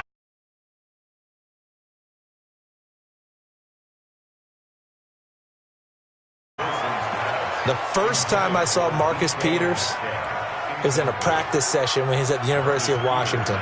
I literally was watching someone else, and my eyes kept going to him. I thought he played the corner position with extreme intelligence, even as an undergrad there. What year was that? It would have been his sophomore year at Washington, and he's carried over those same playmaking skills to the NFL, and we just saw him knock one away. Now the throw on 3rd down, knocked away and incomplete. right, let's go ahead and try and get into the body and the mind of the linebackers. Yeah, I know they're bigger and stronger than I ever was, but in this situation, they understood what was going on as much as the offensive guys, because the offensive guys always taught, find the first down sticks and make the play. Well, on defense, what do you want to do? Guard the first down line. Make sure they don't get there and tackle them in front. They were able to drop in their zone coverage, figure out where the first down line was, and end up making the play, swatting it away so they couldn't get the completion. Now here's Michael Dixon as he's on to punt for the 4th time tonight. Here's Natson. Nice job bringing that one back. 14 on the return. And out will come the offense as they take over. And our attention shifts to Todd Gurley. After some early struggles running the ball, they've really picked it up. Early it just seemed like there were no holes there. Now all of a sudden the holes seem to be there. I don't know if that's just my imagination. And give them credit that they kept their confidence, because sometimes when you get stuffed big in the running game early, especially for an entire half, it really makes you retreat a little bit, but not this group. They always have the confidence. If they just get their assignments down, they get in sync with their runners, and off they went. Now Goff on first down. Flush to his right. And that one's complete to Gurley. And he takes this one down almost all the way to the 30. Big yardage after the catch. That one winds up going for 36. Obviously, they're not where they want to be right now on the scoreboard. Big plays like that, though, that'll trend them in the right direction. Yeah, a few more like that, they'll be right back in the game. And if they can continue to do that, maybe they'll inspire their defense as well. They'll get a few stops.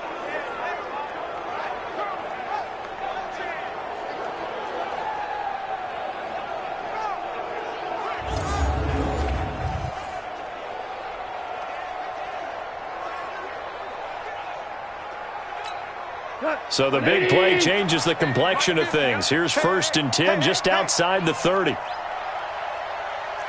Flair. Tiger. We got double up. Switch. 61, matchbox lights. Here's Gurley now out of the gun. Give him 3 on first down. It'll set up a 2nd and 7. Get him, boy. Max 50. Know your job.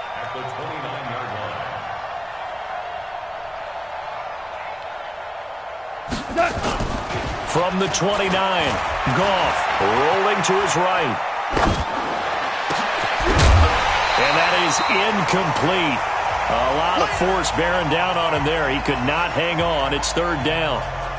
We have not seen a whole lot of wide-open receivers. Everything seemingly has been contested. And that's another nice job there to force an incompletion. They've been very cohesive, knowing each other's moves all game long, and they've been on the spot just about every time. And they've held them in check on the scoreboard. 2 for 1. 56 to Mike. Bravo. I'm on.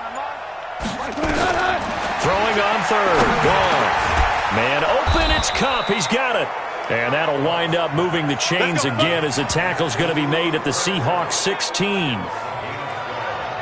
Well, we always hear about the connections some quarterbacks have with certain receivers. I think this guy has a connection with just about everyone. Didn't mind throwing it in there against double coverage to him. Shows some confidence, supreme confidence. Big-time confidence that he would make the play for him, and he did.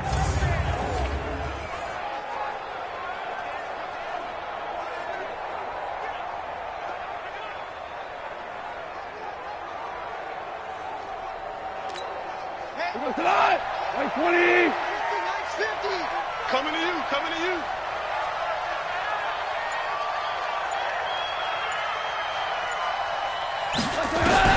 From the red zone now, Goff eluding the pressure right. And that's complete to Cooks. And all the way down inside the 5 to the 4. That's a 12-yard gain now on back-to-back plays.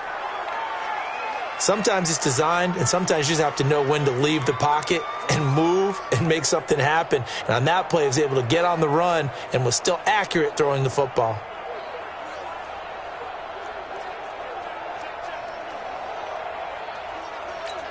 They come out here in the I.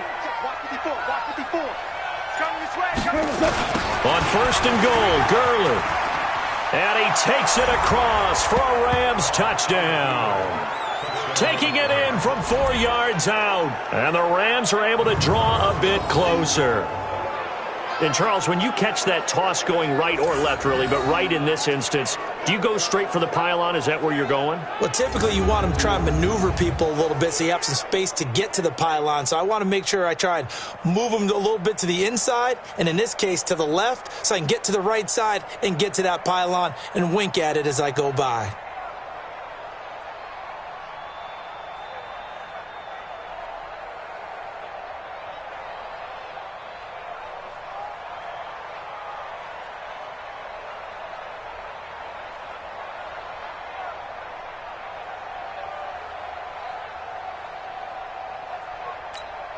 So the call's made by Sean McVay. They're going to go for 2. It's our time, guys. Our time. Let's get off the field. Let's get off the field.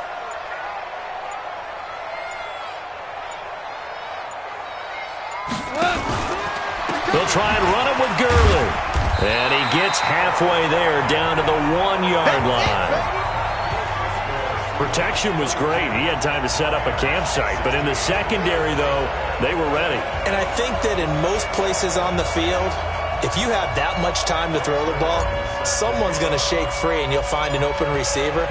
But condensed near the goal line on a 2-point conversion, all that extra, there's not any extra field. So it kind of closes in on them, and that allows you to cover a little bit better. And that drives coaches insane, doesn't it? When they see that happen, it just doesn't feel right, does it? Plus, you're giving up yardage.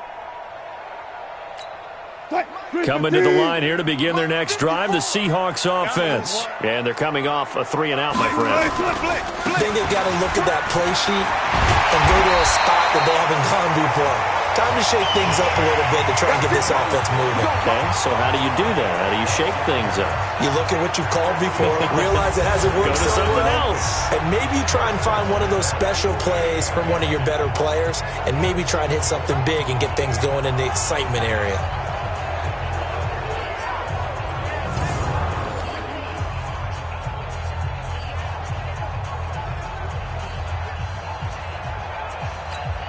Try to get one more in here before the quarter breaks. One quarter remains here in this Thursday night matchup. We'll return with more after this break. You're watching the NFL on EA Sports.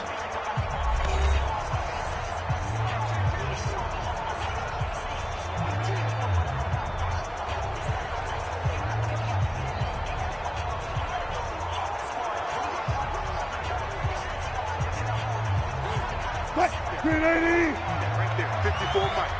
Hey, watch the slant. Right back to him on first down. A solid run on first down. Gain of 7 leaves him with a 2nd and 3. And I think we can get used to seeing more of that in this fourth quarter, especially if they're having success on the ground like they did there. Yeah, I think back when we met with the head coach in preseason, and all he talked about was building a bully. And I think it was this situation he was envisioning. Trying to ice a game, plenty of time left, but being able to give the ball to his big runner and pound away and try and finish off a game. And avoids the contact by sliding. Taking matters into his own hands, and he picks up 4 yards and a first down. Now, how about that play? He took a possible negative and turned it into positive yardage and slid down to avoid taking a big shot. Excellent job getting down and avoiding the big hit. Line of scrimmage, the 37 on first and 10. Check Mike, check Mike. Now they'll throw it with Wilson. And this will be incomplete. Physical play on the football there, and it's 2nd down. That would have been a great catch, but it's real difficult to hold on to it because it was contested all the way. Would have been a great play if he'd been able to haul that one in. This throw complete. Wilson finding Lockett. And inside the 20 before he's brought down.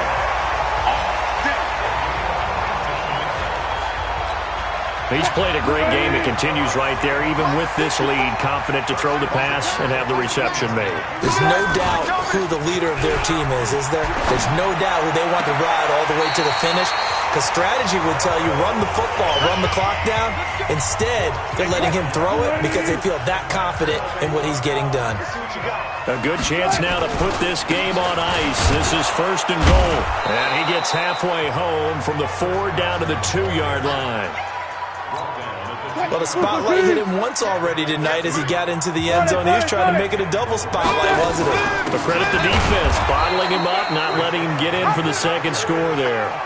It'll go as a loss of a yard, and it'll set up 3rd down. A lot of tired bodies on that field, but this is a big play, 3rd and goal.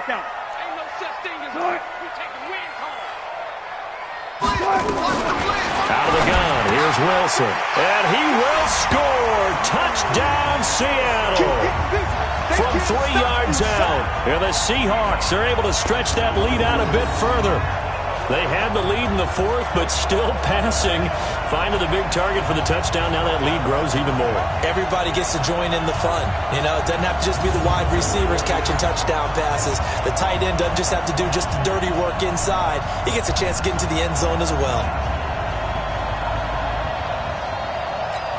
The extra point now coming from Myers.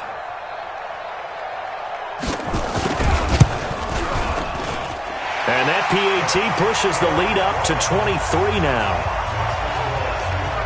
So that drive consumes 9 plays all told. And the Seahawks capping it off with a touchdown.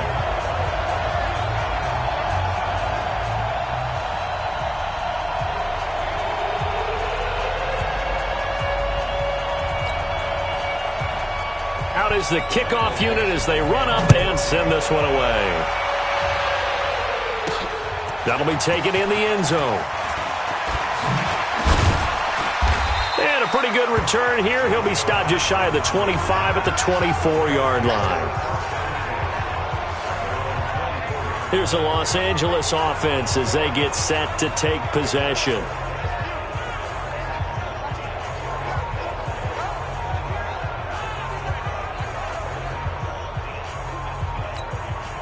Goff will lead the Rams up here 1st and 10 at their own 24. 14.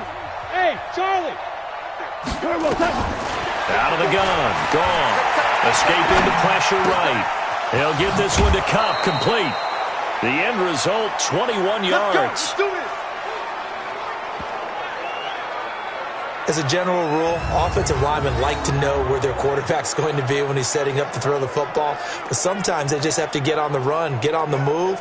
He was able to do that on that play and picks up a 1st down with a nice throw.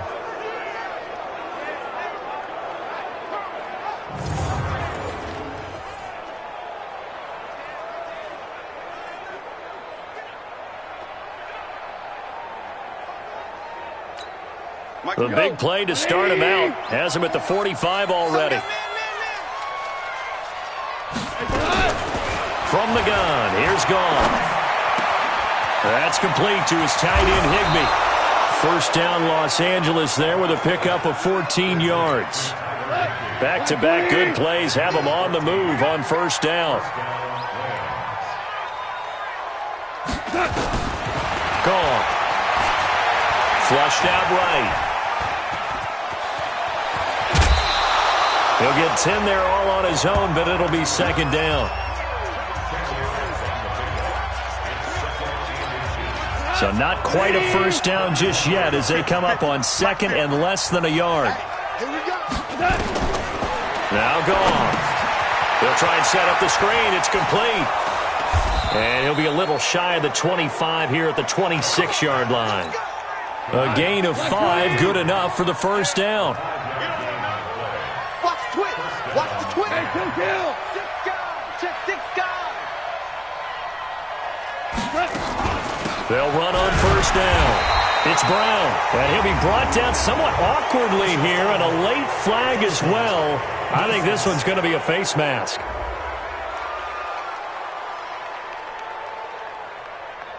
Well, we looked at each other right away. We knew that flag was coming out. And I always enjoy the conversation post Because officials always tell you, I don't want to throw the flag, but you caused the play. You did it. I had to. Now it's 1st and 10. A big mistake, especially when you factor in the personal foul yardage. Y'all playing the wrong football. Inside the red zone here. They'll look to throw. He gets it to Cooks. And he'll get it here to the 10-yard line. The completion good for 3, and it's 2nd down. That first down completion only netted him 3. 2nd and 7.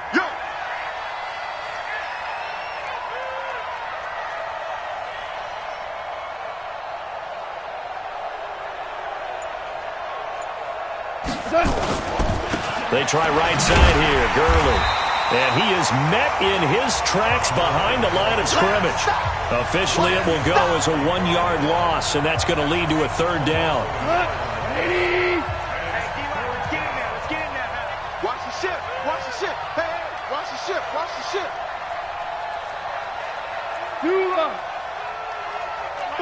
5. Let's go, D. Tighten up. From the gun on 3rd down. Goff. And it's caught. And he'll get into the end zone. Touchdown, Rams. An 11-yard touchdown.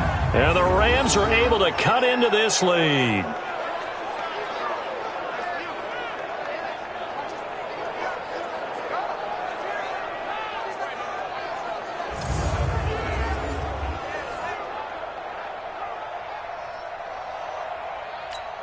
Now Goff will lead the Rams up to go for 2.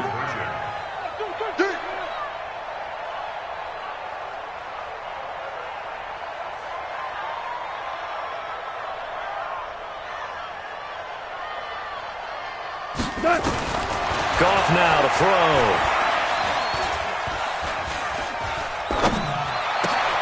And it'll be intercepted.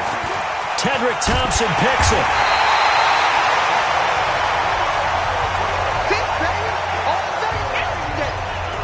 It's interesting that when it comes to two-point conversions, even heavy run teams tend to throw the ball in these situations. In this case, this one was intercepted. Yeah, they weren't fooled. They were ready for the pass, picked it off.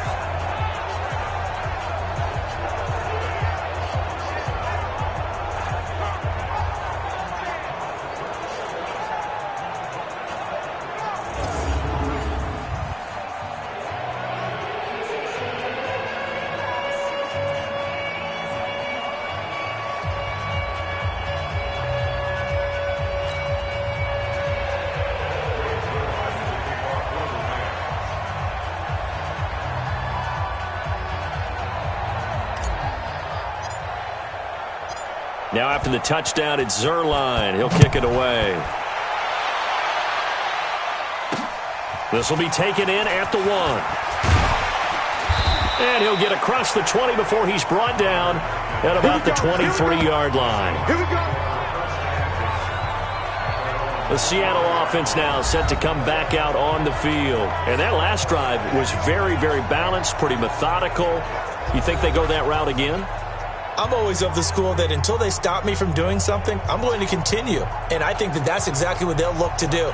But the beauty is the balance that they've created sets up opportunities for big plays. Looks like a run, turn it into a play action, and throw one deep. They'll begin the drive with Carson.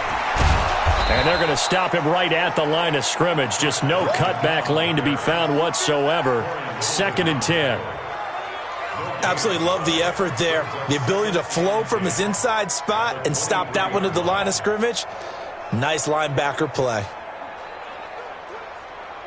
So after the run for no gain, here's 2nd and 10. It's going to be a long day.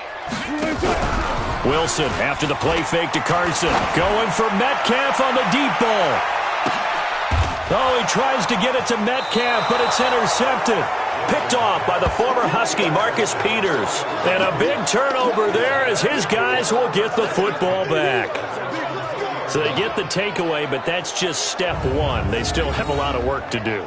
But they don't want to focus on that now. Now it's about getting the ball in the end zone and hoping they can take it away again. Yeah, still 3-score game, though, 4th quarter.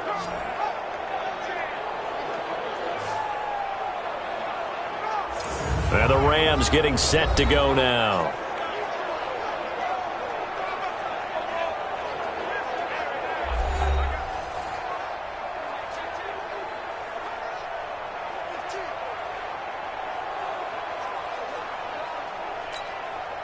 Goff will lead the Rams up here 1st and 10 at the 20.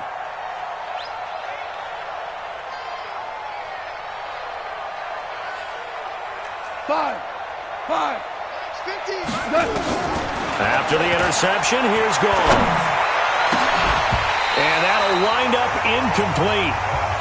Try to give his man room to run under it, but it's 2nd down. Well, the trials and tribulations of being a quarterback in this league, it's tough. It's got to be wearing on him out there. Well, he has been sacked a number of times. He had an interception, so I'm going to give him a skosh of credit for hanging in there and trying to make something happen, despite the amount of pressure he's been under this entire game.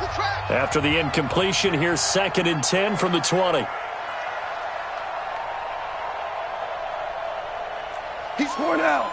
He's checking. Here comes a 20th carry for Gurley. And he'll go down at the 26, following a gain of 6. They're going to hurry back to the line now. Worn out. 54. Check. Watch 54. Now Goff. Open man, Higbee, the tight end. Let's go. And the tight end is certainly a position built to move the chains because they can control space underneath. If they've got good hands, then, of course, they're a dynamic target. But one other thing is they're right in the sight lines of a quarterback on just about every play, and that makes it easier for the quarterback to pick him out and deliver.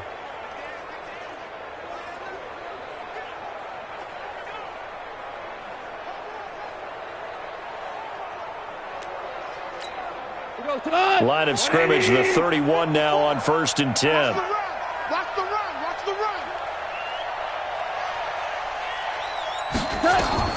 Goff now looks to throw. And they'll set up the screen to Gurley. No gain on the screen there. It's 2nd down. Had the completed pass, but for no gain, stopped right at the line, so it's 2nd and 10. Here's Goff. And his throw here's incomplete. He was looking for Todd Gurley, but now it's 3rd down. At this point, down big, you'd have to imagine this defense are just going to sit back, blanket the field as best they can. Yeah, this is actually the easy part of the game for them because, just as you noted, they can sit back, keep everything in front of them. But they've blanketed the field the entire game using a variety of coverages. And he's got the hook up here. It's Woods. A gain there of 12 yards and a 1st down L.A. On 1st and 10, Goff. Nowhere to escape, and he goes down. Jaron Reed muscles his way in for the sack. We've been around this league for a while, and many coaches never pull their starting quarterback, almost no matter the situation. In this case, though, I think he's got to make a decision. He's taking a pretty good beating out there. Yeah, with the deficit, maybe not wanting to risk an injury.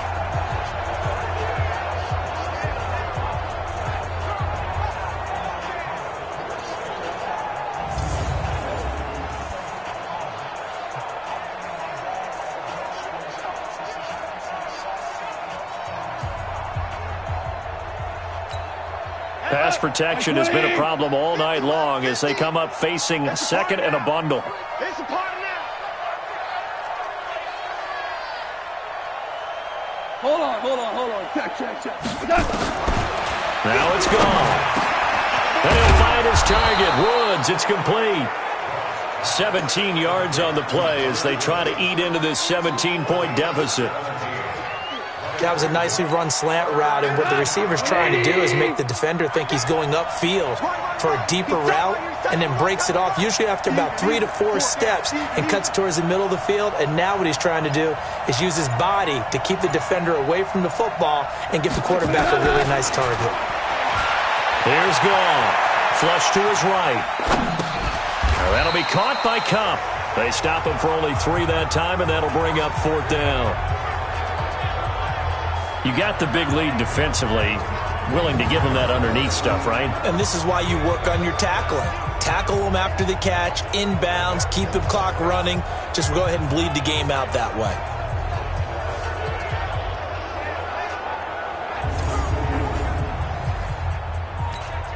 They're already slim hopes are going to ride on this one. They'll go on 4th down.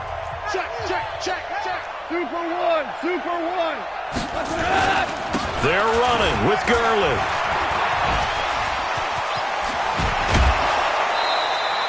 No reason not to try it there, and they do indeed convert on fourth. Let's go.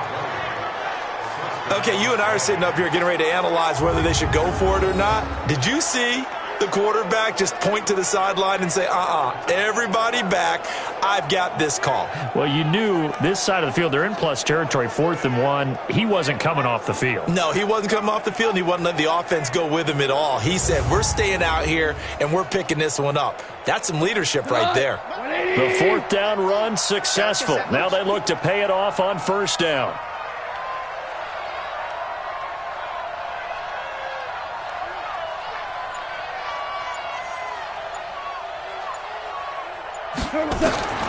A shotgun snap for Goff. Eluding the pressure right. Looking for the end zone. And that is incomplete. Showed off the arm strength there, but to no avail. 2nd down.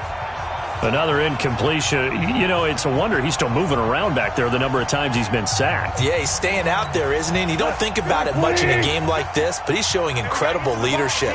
Still competing, still fighting, not taking himself out of a ball game that appears lost. 2nd and 10. Goff again. Escaping the pressure right. And Woods has it complete. And that'll wind up moving the chains again as the tackle's going to be made at the Seahawks 18. 50 the mic. Get ready. Get ready. Get ready. From the red zone now. Goff. Now they set up the screen. That's complete. And he'll go down here at the 12-yard line. A nice little screen. They get 6 on 1st down. For a second there, I thought that might break big. Screen pass. Looked like it was coming together. Looked like there was an opening. Still, ended up with a solid game. Throwing again on 2nd down. Goff. Got a man. It's Brown. And he's going to be brought down just shy of the 5 at the 6. 6 yards the pickup, and that's a 1st down. 1st and goal, and they got to be thinking a chance to get right back into this football game.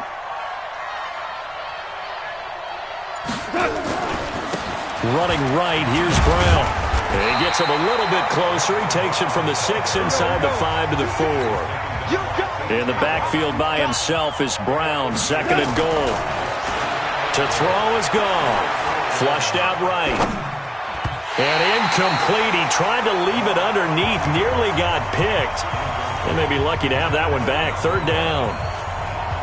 Well, I kind of got to give him credit. Another incompletion there, yes, but he's still trying to make plays outside the pocket. Yeah, he's been hemmed in for much of the game. How about him getting outside there? And that's what you want to see from your quarterback. He's not giving up on this game, so every other player in the field has to say to himself, I can't give up either. Now Goff on 3rd and goal. Flush to his right. And this is going to be intercepted. Picked off by Brad McDougal. And a big turnover there as his guys will get the football back.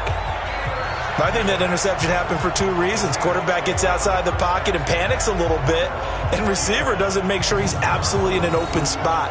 So there's a guy lurking, took the ball from him. Yeah, so don't wave your arms, right, as a receiver if you're not wide open. Got to know that you're open. Otherwise, just don't do it. Here's the Seattle offense ready to get this drive underway. And following the interception, just any interception, are you a little bit more cautious when you start that next drive, or no, you just throw that out the window? I think you are. I don't think that there's any way you can run back out there and go, totally didn't affect me. Let's just go ahead and be loose with the football again. You're going to take care of it, but you have to be careful about being too cautious because now you can't run any offense at all. Still want to attack. We'll see how they attack him here. And the Rams defense gets to him again behind the line of scrimmage. And this defense here going to burn their 2nd timeout. But you can also factor in another timeout that they'll get when the clock stops at the 2-minute warning. He's going to look deep for Moore. Trying to fit it into Moore, but it's intercepted. John Johnson with the INT. Don't go this way. Well, they're not making it easy on themselves here down the stretch. 2 picks now in the 4th quarter, trying to hang on to that lead. Talk about keeping someone in the game. Instead of being able to shut the door, it's still cracked open because they can come back on you now. The only people who are really happy about those picks, any fantasy team that has this defense. Jared Goff for the Rams headed back onto the field. And that interception that ended their previous drive likely also ended any shot they had at victory. Yeah, long road back from here, no doubt about that one. But let's face it, if you're going to go out there and compete, you want to try and end on a strong note, don't you? Absolutely. It won't end in a victory like you said, but they can maybe take something positive out of this one. 120.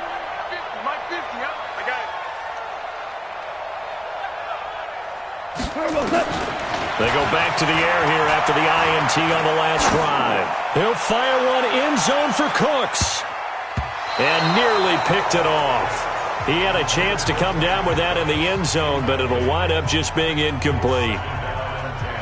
Just nothing there again. He's been sacked multiple times. We've seen the interceptions, of course. He's really been through the ringer, hasn't he? And what we've seen is a defense that's well coordinated. The front and the back really in sync.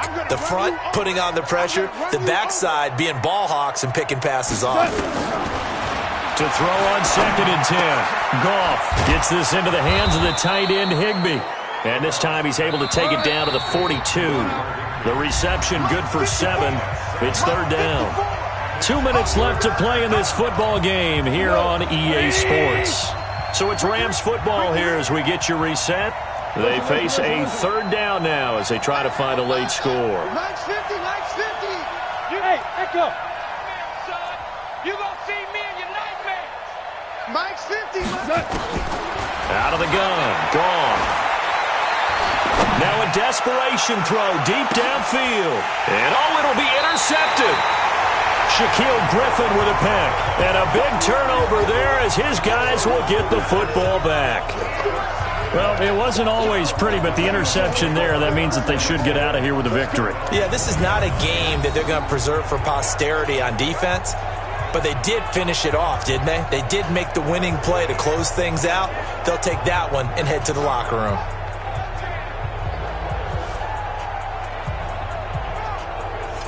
And the Seahawks get ready to trot out on the field. And barring mistakes, they should be able to kneel this one out and finish it off. And there's only one timeout remaining on the defensive side of the ball, so that doesn't really come into play either. Mike 54.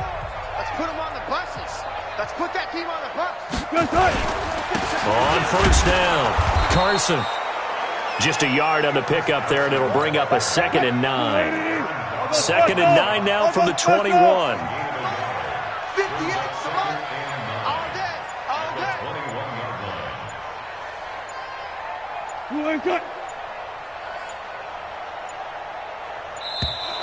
And the play clock is going to run out here. They're in no hurry to get a play off. That's going to set them back 5 yards. Still 2nd down.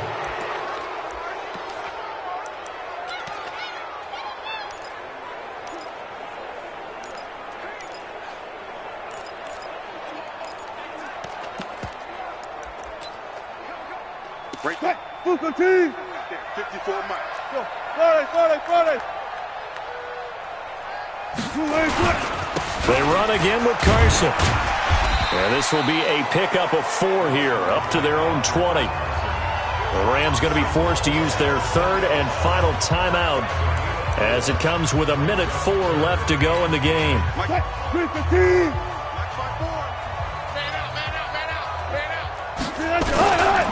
On 3rd down, it's Carson, and he will lose yardage on the play, back at his own 19-yard line.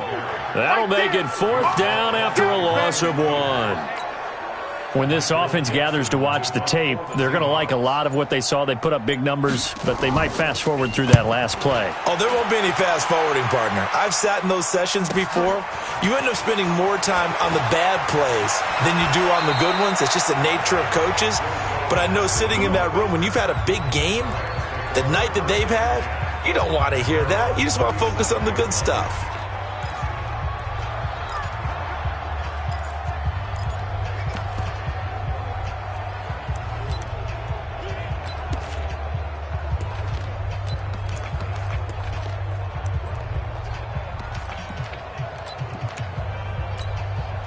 Set to begin their next drive, the Rams offense at the line. They're down big here late. I don't know. You just one last drive here for pride. Some people like to do that.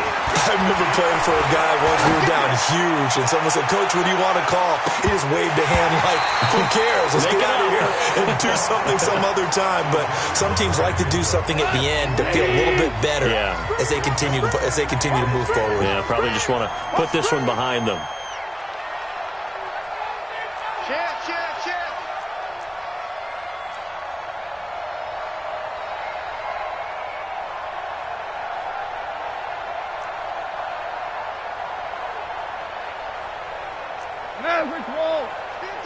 Let's go, D. Big series right here, so we got to step it up. 11. Back to the air. Goff on second down. He's going to let it fly. And this will be incomplete. 1 second left to go. He was looking to go back to Cooks one more time. Third down here. So back-to-back incompletions, and that has him staring at a 3rd and 10. Take four.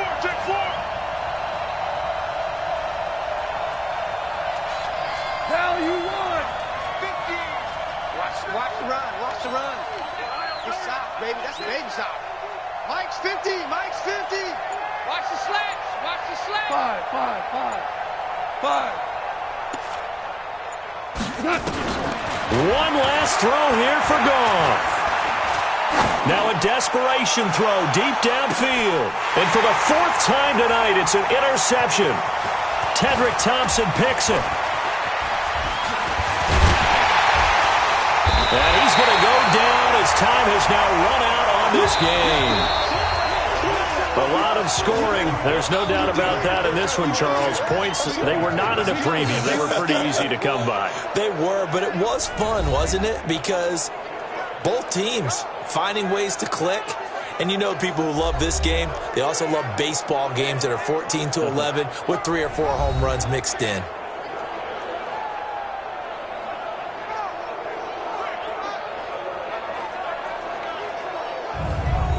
That'll do it for us. For Charles Davis and all our hardworking crew, I'm Brandon Gaudin. You've been watching the NFL on EA Sports. For more, find us on Twitter at EA Madden NFL. It's a win for the Seahawks here as we say so long from Seattle.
Hey everybody, it's the coach, and this is Madden 20 on EA Sports.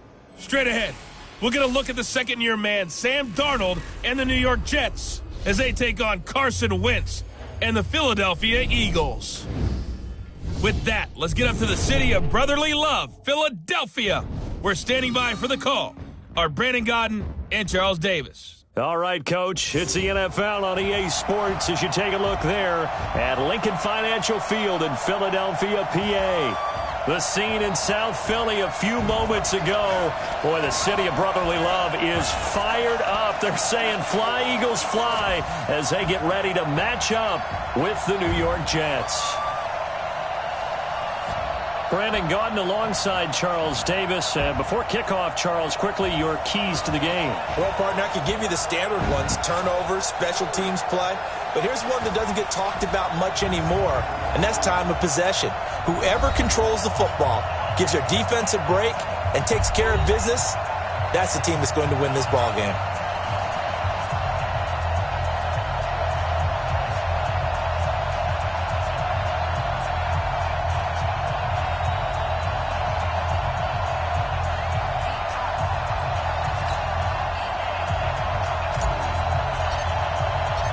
Seems like we were just starting training camp, but here we are in October, and off we go on EA Sports. This will be taken to the back of the end zone. And no run back here. This will be a touchback, and it comes out to the 25-yard line. Carson Wentz in his fourth season now out of North Dakota State, ready to bring out this Eagles offense. And he's had to sit and watch Nick Foles under center during Philly's last two playoff runs. So health will be a key for Wentz in 2019, no doubt.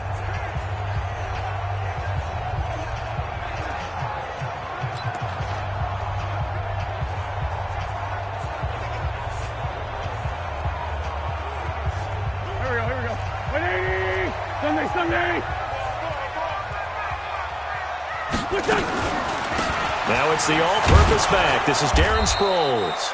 Call it officially a loss of 2 on the first play from scrimmage. Second down.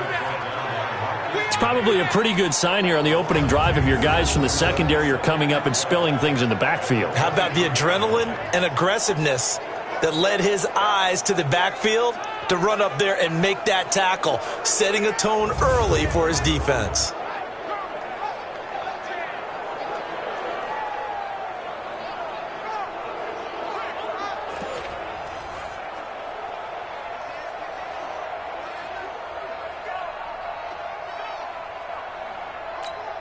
First play of the drive goes the wrong way. Here's 2nd and 12. Now a 2-time 1,000-yard rusher for the Bears. This is Jordan Howard. And he'll take this one up close to the 25-yard line. After getting stuffed on first down, not much better there. 2-yard gain.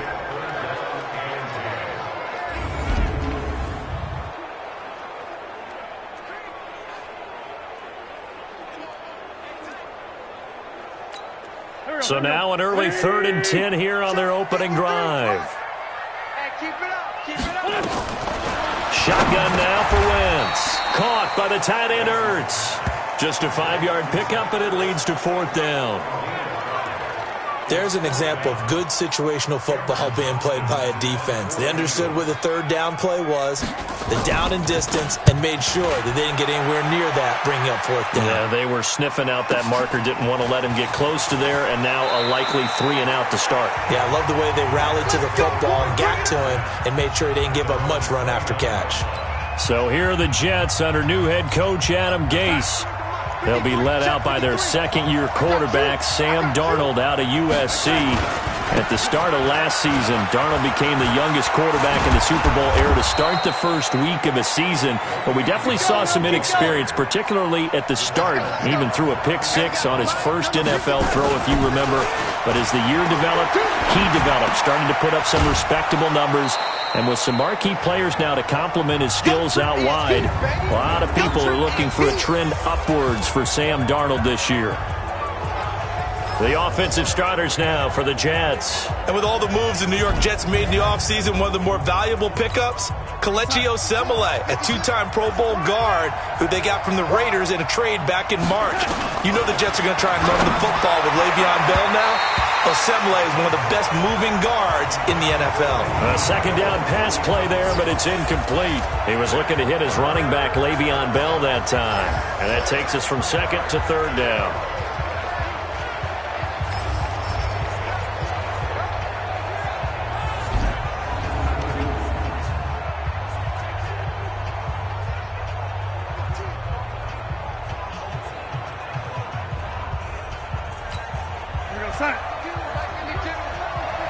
Let's go.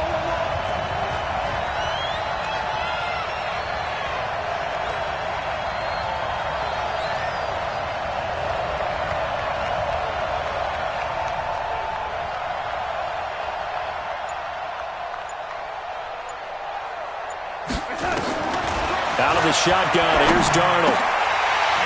And that is incomplete. Oh, he had a defender right there with him to force that to the ground. And fourth down now coming up. So the defense able to get off the field here on third down. And it's one of the goals of the game. They've got to be effective on passing downs. It's one of the few things defenses chart. How did we do on third down? That's a nice start for them in this one.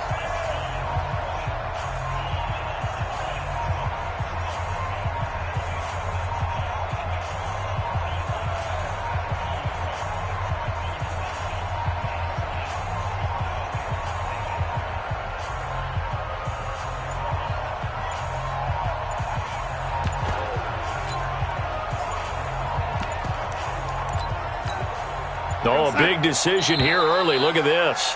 They're going to go for it on their own side of the field.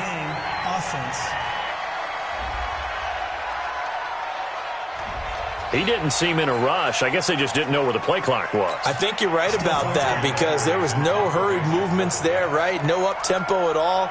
Clock just ran out. I think he was as surprised as maybe his bench was.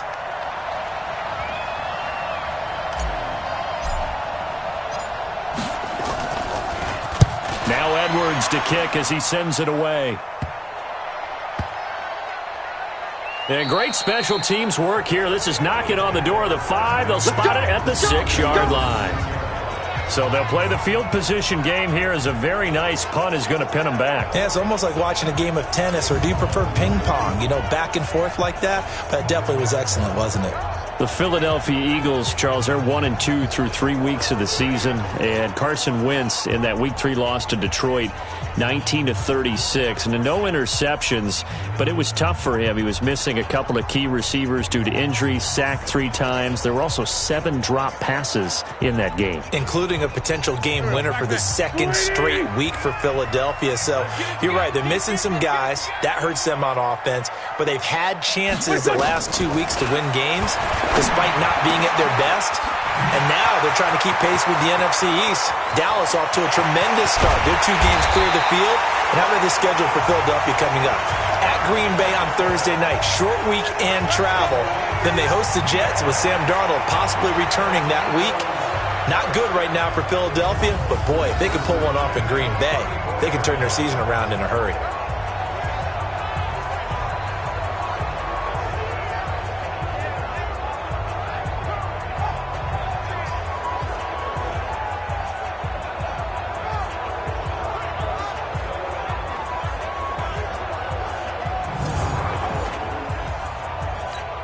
So how about this for a change in field position? From inside the 10, here's first down on the other side of the field. Here's Sproles. And he'll get this down to about the 30, 31-yard line. They had the huge play last time. Here it is a much smaller gain of 2. And a look now at how the Jets line up defensively. One of the best young safeties in the NFL, Jamal Adams. Keep an eye out for him because no one is safe when he's on the field, including mascots. Just ask Pat the Patriot. Jamal Adams was also the 2019 Pro Bowl Defensive MVP. You got nothing today. You got nothing. Wentz off the fake handoff to Howard. Oh, he's going to let this go for the end zone. This is taken in by Jeffrey. He's got it. Touchdown, Eagles. Alshon Jeffrey, 31 yards, as his guys are able to strike first here in this opening quarter. And it was a tight window. He knew he had to rocket that thing in there. He got it done. And when you're able to complete one like that, your confidence has to just go sky high. You just mentioned it. Tight window, zings it in there despite excellent coverage. Result, touchdown.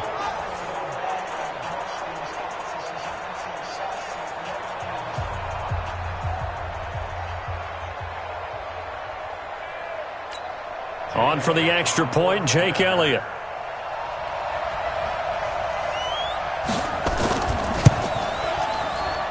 He's got it, and the Eagles lead at 7-zip. Scoring summary, 3-play drive. And it was capped off by an Eagles touchdown.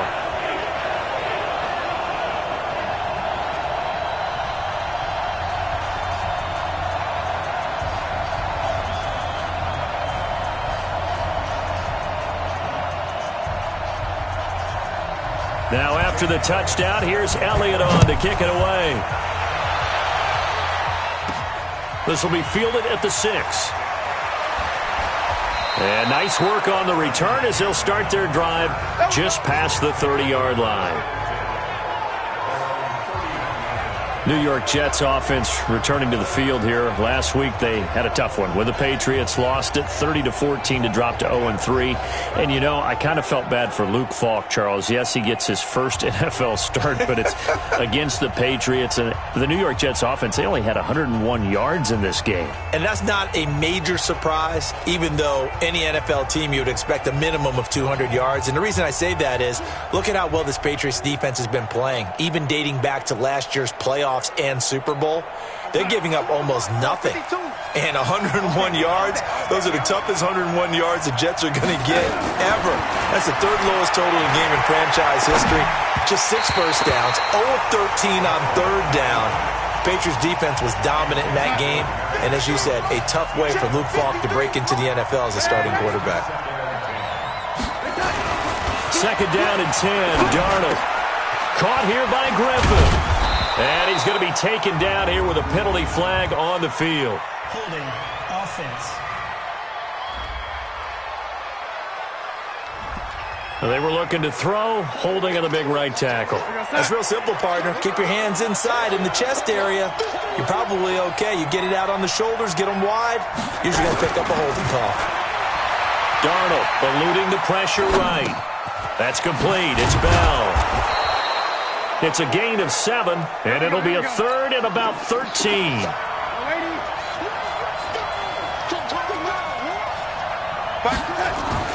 Third and long, it's Darnold.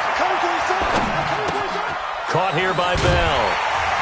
And he'll be taken down well before the first at about the 36-yard line. So they're going to come to the line here, and it appears trying to go for it on 4th. They're going to go. It's Darnold. And this is incomplete. Boy, a curious decision to go for it. Doesn't pan out. And the Eagles are going to take over in great field position.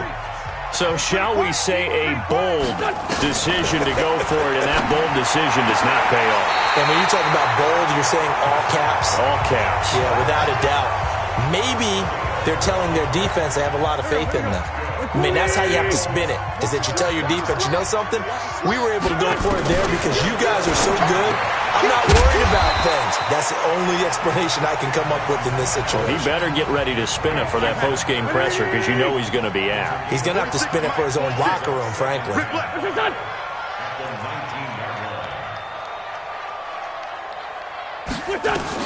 Looking to throw again on second down. Wentz.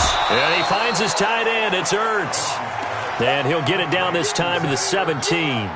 That throw good for only a couple. It brings up third down. Well, they're unable to convert that into much, but it's never a bad idea to try to get the ball into a tight end of his caliber's hands and see what kind of disruption he can cause. The Jets will bring in a nickel set here as they try to stop this third down. They'll run it with Sproles. And he'll have the first down, getting this one to the 14-yard line. Only 3 there on the pickup, but that's enough to move the chains. We haven't seen much from him running the football here in this first quarter. No, you're right about that. We haven't seen much of him at all so far. They've stacked him up pretty well, but when you're trying to run the football, sometimes you got to play the long game. Keep handing it to him, and some of those runs that aren't working now, they turn into 6, 7, 8, and maybe more later on. Here we go. 280! 50 seconds to Mike. You don't want none of that.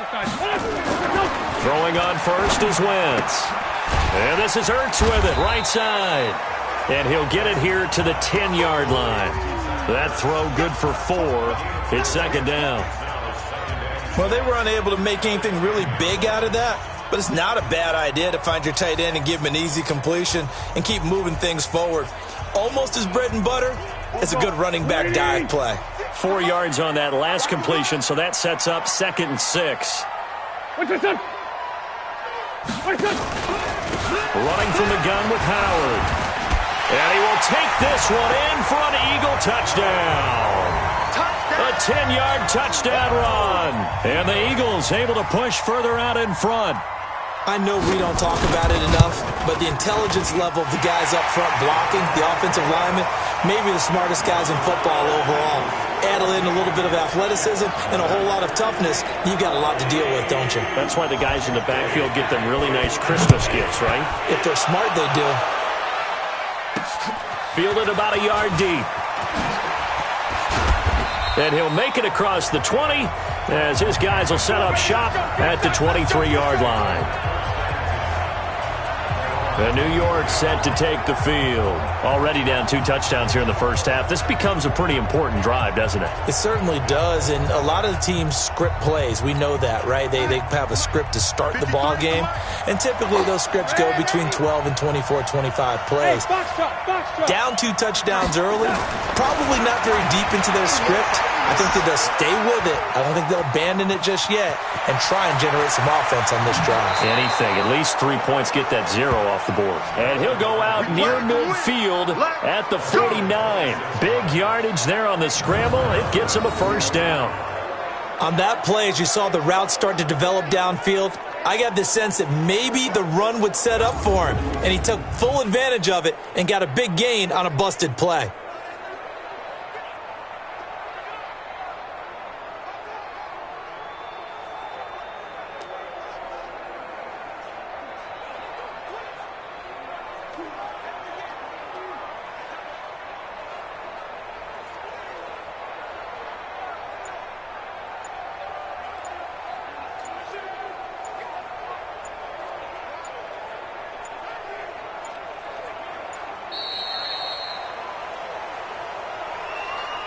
Delay of game, offense.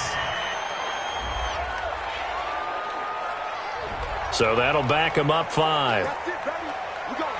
Still first down.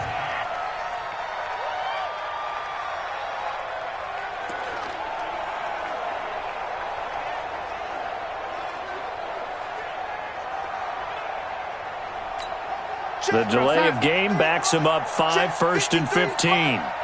65.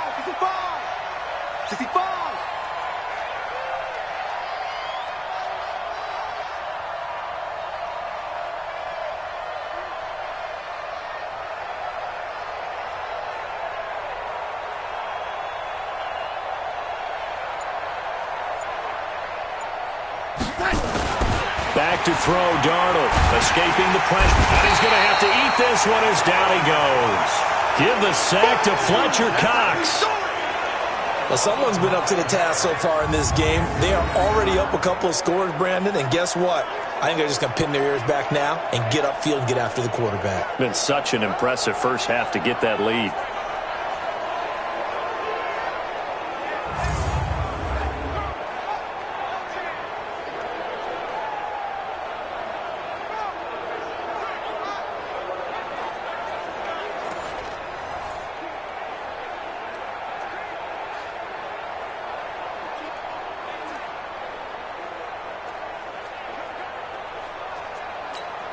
So after the sack, a scenario you certainly don't work on too often. 2nd and 24.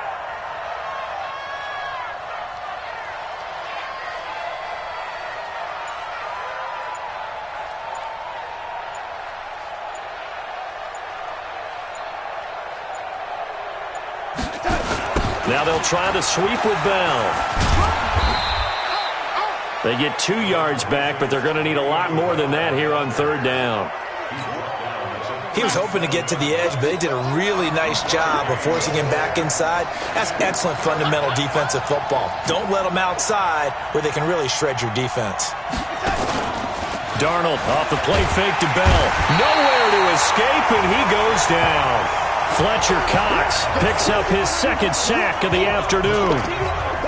We've watched this a long time, and I still don't believe we get it. 3rd and long, why are you calling play action? Because they're not going to bite defensively, right? No, not at all. I did have a coach explain to me years ago that for some teams, that's how they have to deal with pass protection and their line blocking, but to me it seems silly. Yeah, well, they're silly, and it leads to a play action sack.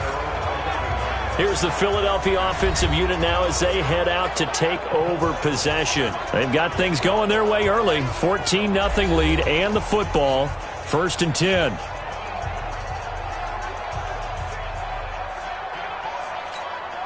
Wentz and the Eagles now with a 1st and 10 at their own 11. They'll begin the drive with Sproles. And just no chance of turning the corner. He can only get back to the line of scrimmage. 2nd and 10 coming up. If this defense wants to stay in this ballgame, they've got to start ending some drives. That helps. And they have to look ahead at what they expect the offense to do. And right now with that lead, that's run the football. So you don't just stack the line of scrimmage. You have to get upfield and try and make some plays in their backfield. Now a toss left side into the hands of his tight end. And he works it across the 25 before being tackled. 16 yards, a 1st down. 5th catch of the game for him there. Yeah, and the tight end position is now becoming a volume pass catcher. It used to be occasional, right? Safety valve. Throw one to him every so often, but mainly they want him out there to block. Nowadays, an integral part of the passing game, and they create such great mismatches that they often become the leading receiver.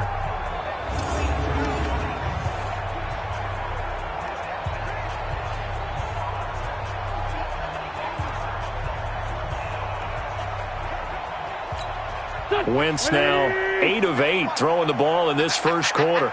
It's 1st and 10. From the gun, it's Wentz.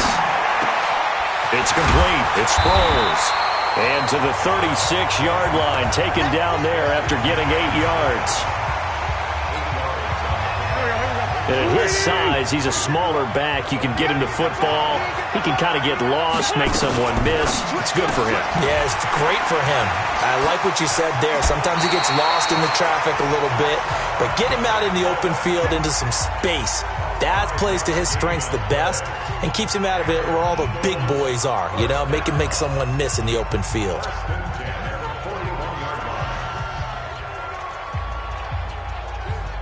Two first downs have him up to the 41 now for 1st and 10. On the give, running right is Howard. The tackle by Tremaine Johnson. Well, we saw him there trying to get it to the outside, trying to get to the perimeter, but not a whole lot of room there. But there's got to be one positive to that. If you keep moving laterally, creases tend to develop as the game moves on, and they can run it back inside later. And he'll be taken down, but not before he gets into enemy territory. It's a 1st down on a gain of 10. Wentz now to throw. Ertz has it left side. And he gets this inside the 35-yard line. It's a gain of 13 and a 1st down for Philadelphia. Wentz going to lead his guys up 1st and 10. And he's hit on all 5 of his pass attempts on this drive so far. Out of the gun, this is Howard. Give him a couple on the carry there, 2nd and 8. Well, they certainly had success throwing the ball on this drive, and not as much running it as we just saw once again on that last play. Stopped after a very short gain.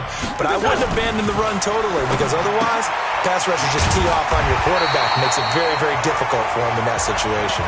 And that's going to be another 1st down as the tackle made at the Jets' 21. Wentz now on 1st down. This one complete to Sproles. And he'll go down here at the 12-yard line. It's another 10 yards on that one and another 1st down. So 2nd and inches after that first down completion went just shy of the marker. Screen pass to Sproles. And he'll take it into the end zone for an Eagles touchdown. A 12-yard touchdown grab. And the Eagles able to push further out in front. Boy, these guys are off to the races, Charles. 20-0 already, extra point pending. Yeah, you always hear that term. They just boat race someone. Heck, it's car race, motorcycle race, plane race, whatever you want. Right now, they are sprinting past them. Elliott on for the extra point.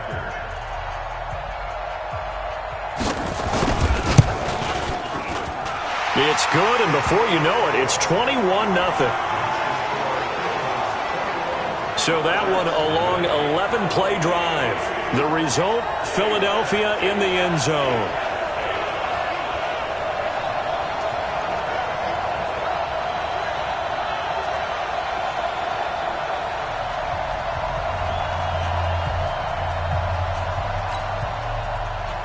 Now after the touchdown, here's Elliott on to kick it away.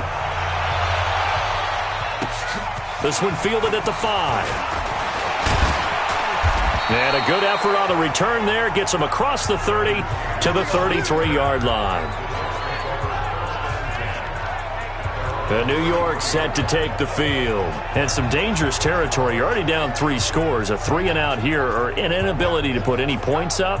This one might be over by half. Yeah, and what you also have to guard against is calling every play for a big shot downfield. You know, thinking you're going to get all these points back on one drive. You're not. And last time I looked, it's still the first half. I'm not saying you have ultimate patience here, but you also don't have to go ahead and force everything either. And a big loss here as he's taken down. Fletcher Cox able to disrupt yet another pass play. That is his 3rd sack of the afternoon. And that is the 3rd sack this offensive line has allowed this first quarter. Man, that puts him on pace. Let me do the rudimentary math here. To be sacked 12 times in a game. I know he's not going to go for that. I wonder if it's going to reshape what they decide to do on offense in terms of play calling. Well, I can tell you what, when he popped up, shaking his head, frustrated right now behind center. So after the sack, a scenario you certainly don't work on too often. 2nd and 24.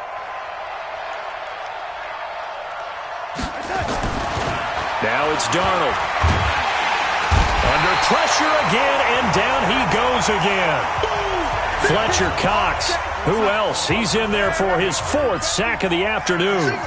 After the sack, they'll come up now 3rd and long. Yeah, I wouldn't be surprised to see them run the ball here just to try and get some space. Now a shot taken on 3rd down, but it's going to wind up incomplete. You hear the calls for a penalty, but I just don't think so. I think in this situation, the defender was making sure his guy couldn't hold on to the football. So I don't see anything that warranted a flag. No, I'm with you. There was contact, but I'm happy they kept that flag in the back pocket. Already at the line, this Philly offense set to go. They find themselves in a good-sized hole here, and a good-sized hole early on in this game as they come up on 1st down. Now a fake on the give here as they try the run-pass option. Deshaun Jackson off to the races. Touchdown, Philadelphia. Deshaun Jackson, 68 yards.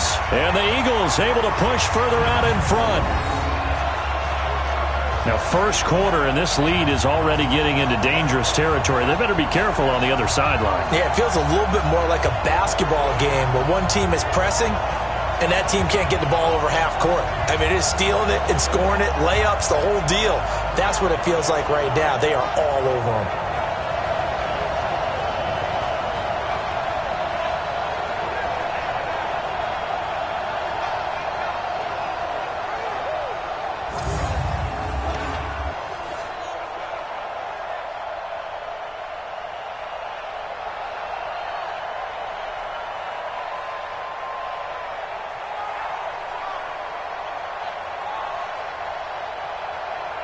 Elliott now to add the extra point.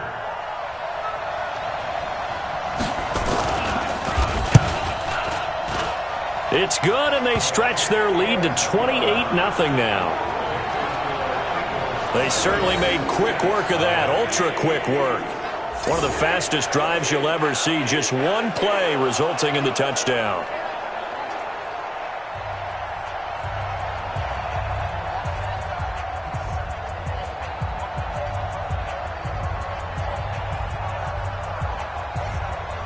Now after the touchdown, here's Elliott on to kick it away.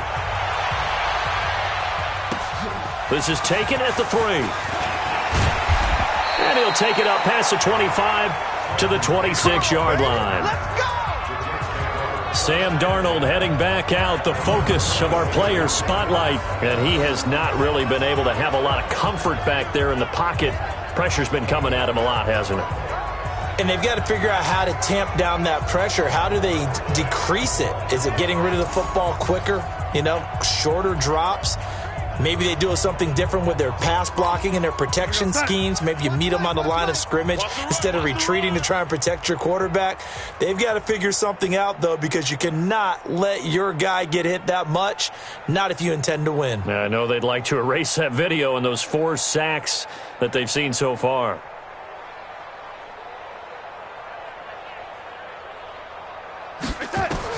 On first down, it's Darnold.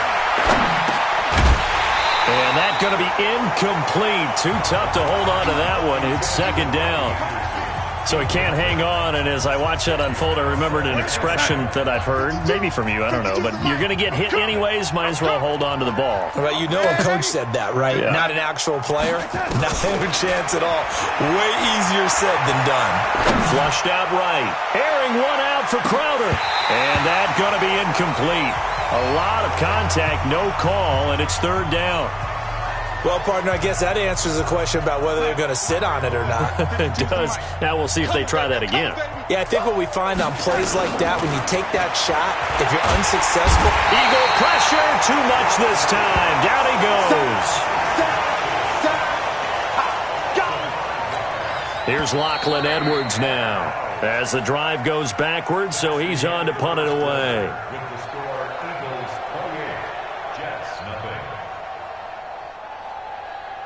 An entertaining start to this one. More to come on EA Sports. The Jets with the football here to start the second quarter, but likely not for long as they're in punt formation to kick it away.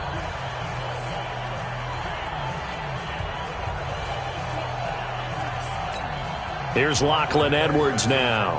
He's been one of their few bright spots so far.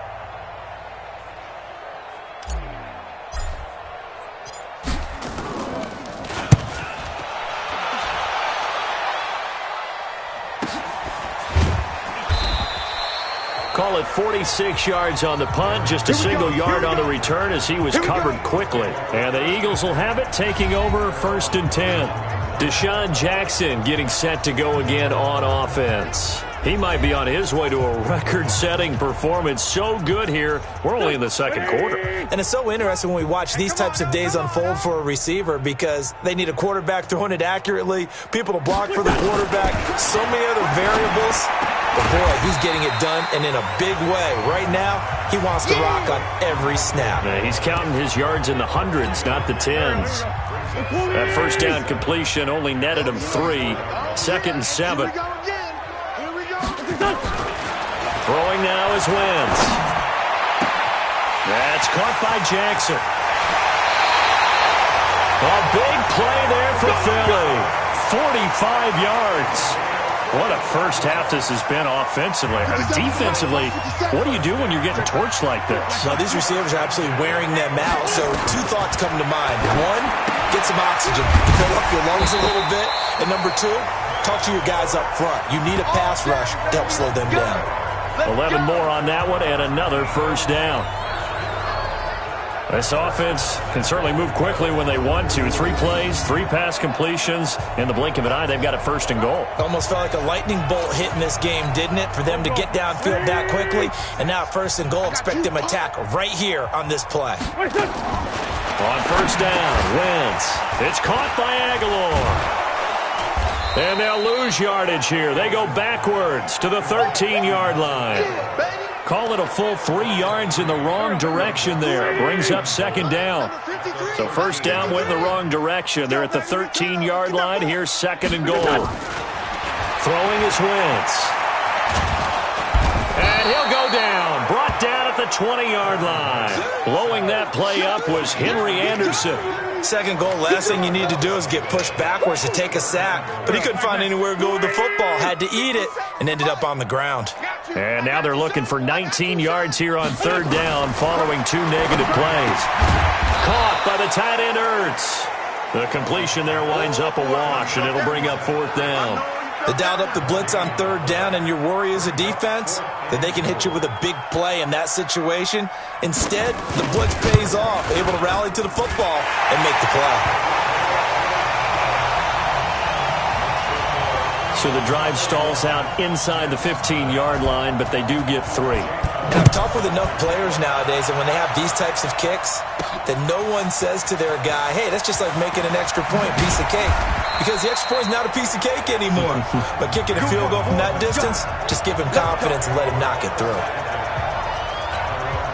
Jets offense coming up now to start their next drive. And right now these guys, they're shuffling a little bit, maybe doubting because 3 straight drives.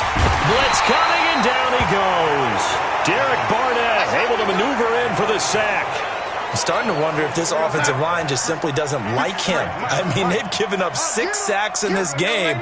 He's had nowhere to go, nowhere to run, and obviously nowhere to hide. And all those sacks in the first half, this is just complete domination. They'll try the right side with Bell. And this will be a pickup of 4 here, up to their own 20. These guys have punted 4 times already, and they're staring at a 5th, barring a conversion here on third down. Now a third down throw, but it misses the target, incomplete. Does look like another 3 and out here, and at some point, got to be able to put together a drive to keep your defense from having to go right back out on the field. I feel like things are starting to unravel a little bit, and we're not even at halftime. Here's Lachlan Edwards now, as he's on for the 5th time here today.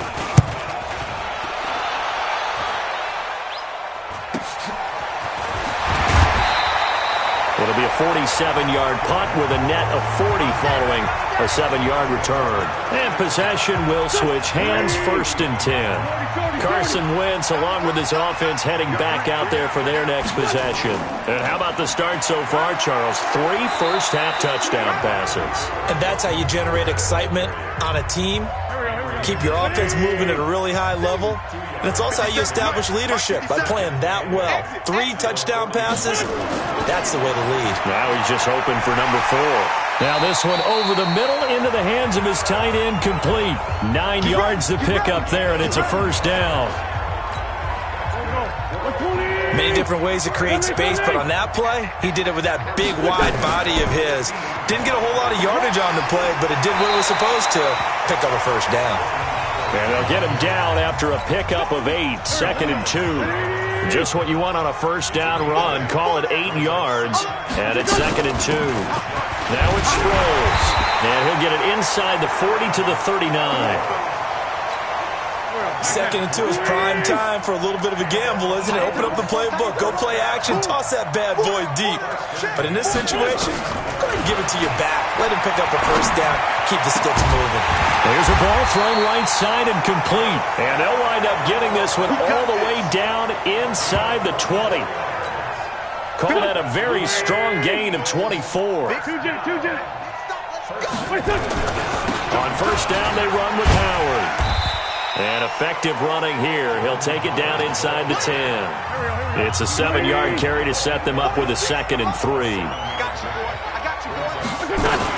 This is Howard on 2nd down. And he's stopped after a gain of 1. Not enough. Still a yard to go on third down.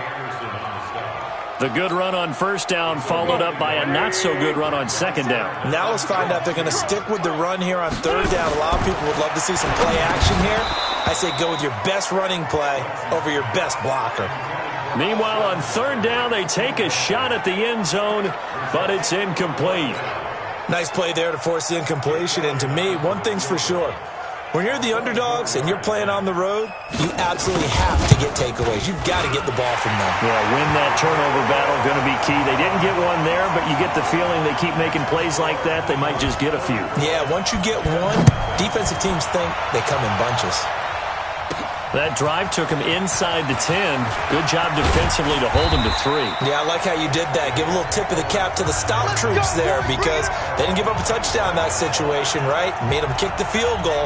And, yeah, points went against them, but that feels a whole lot better running off the field. And New York set to take the field. And still no points on the scoreboard. You're coming off of the 3 and out. They're just looking for anything to grab onto right now, aren't they? I'm wondering if someone's going to take charge in the huddle.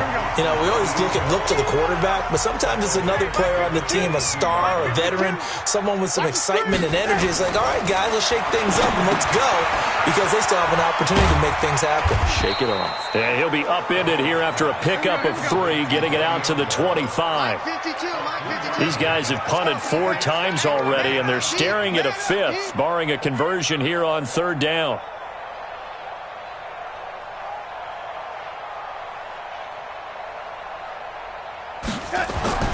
Here's Darnold. Flush to his right. And he will have a man, Demaryius Thomas. A Jet first down, 18 big yards that time. Looked like the defense put pretty good pressure on him, but he's able to flush out to his right to try and evade people. On the run, had to get on his horse. Still accurately throws a nice pass for a first down. Darnold now to throw. All that only nets him a yard. It's 2nd down. Big hit.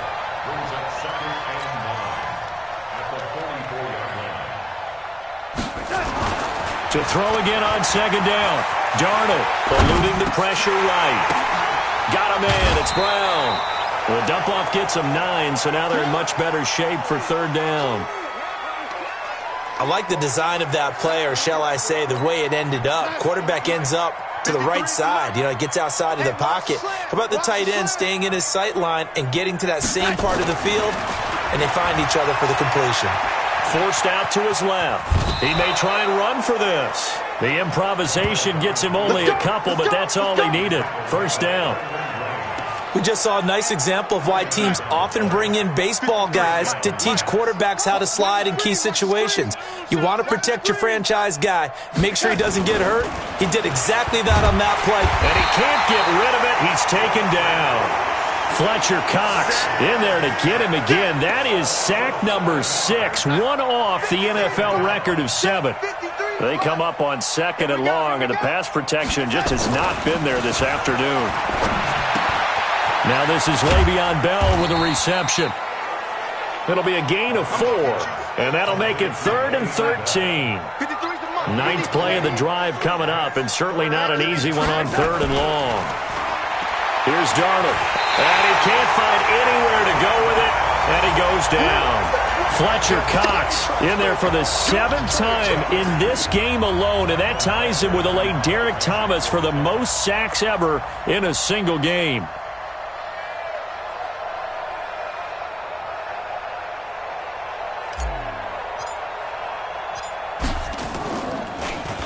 First kick, 47. This one looks good as well.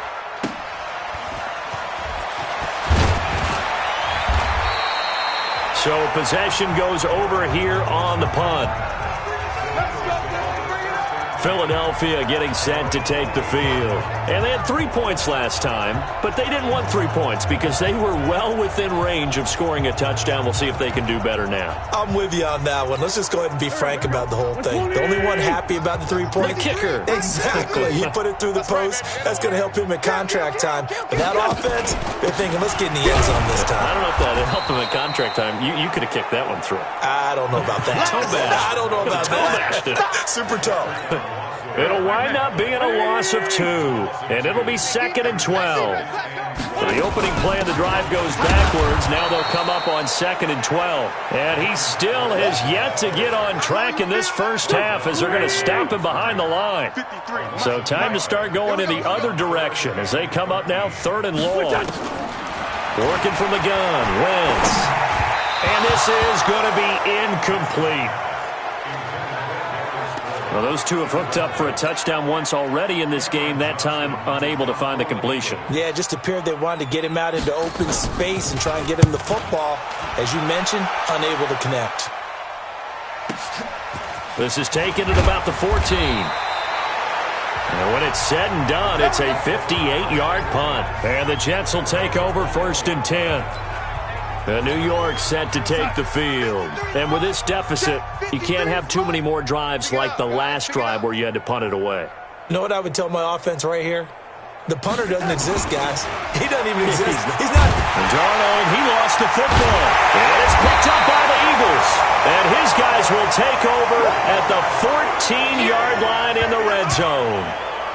Often on fumbles, you look at the guy who coughed it up and say, geez, what did he do? But, hey, let's tip the cap to the defense here. Not a problem at all, my man. I'm not even going to tip it. I'm going to doff my cap to him. Congratulations. Big-time play. Knocking it free and creating something good for your team.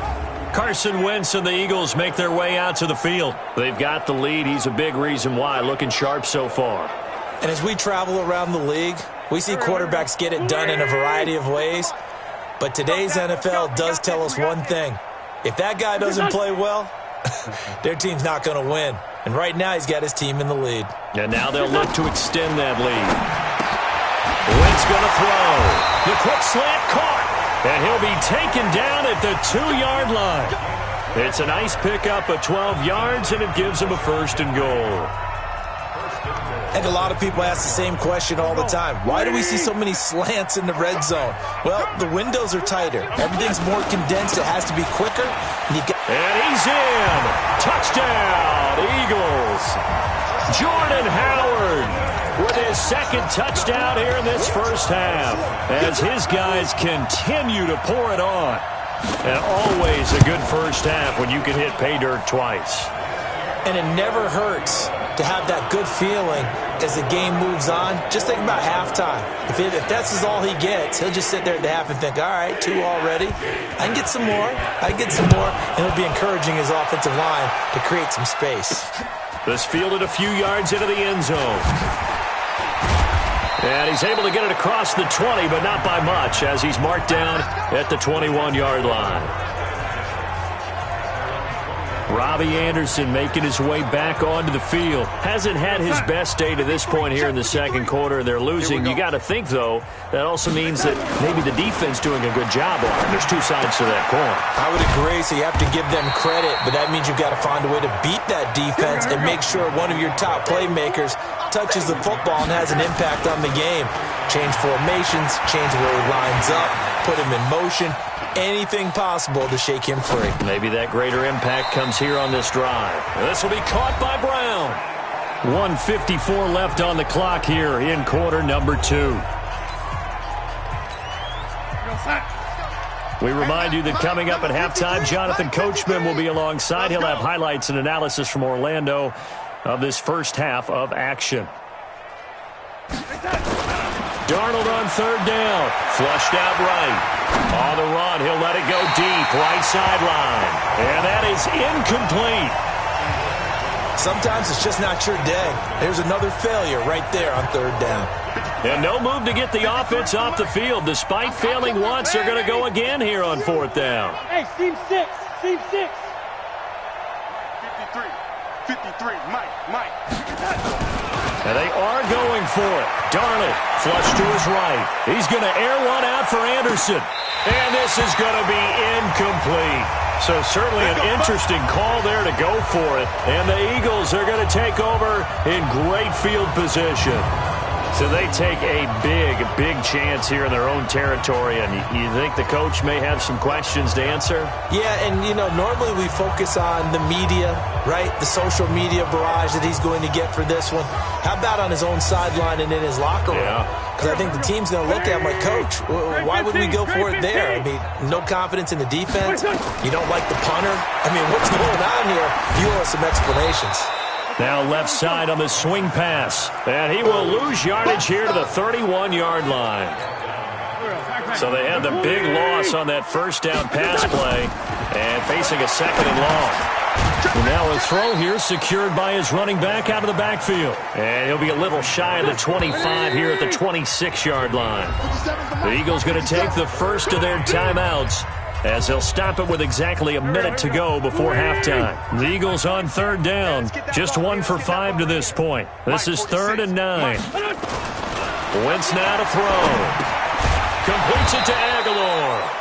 And they stop him short of the first, as he can only get to the 20. The completion good for only 6, and that'll bring up 4th.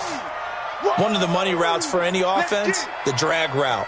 So tough to defend because the receiver can stop at any point and make himself available to the quarterback and get a completion. But I love the communication we saw there. All the defenders pointing out the receiver, where he was going, and then they're able to rally to the ball after the catch and stop him short of a first down. That'll be taken in the end zone. And the decision to bring it out will cost him about 5 yards, as he'll get this only back to the 20. Jets offense coming up now to start their next drive. And you got to think, if this is anything other than just taking a knee, I'd be very surprised. And Darnold, he lost the football. And with just 4 seconds left in this first half, a timeout call. Now this will probably be the last play of the quarter.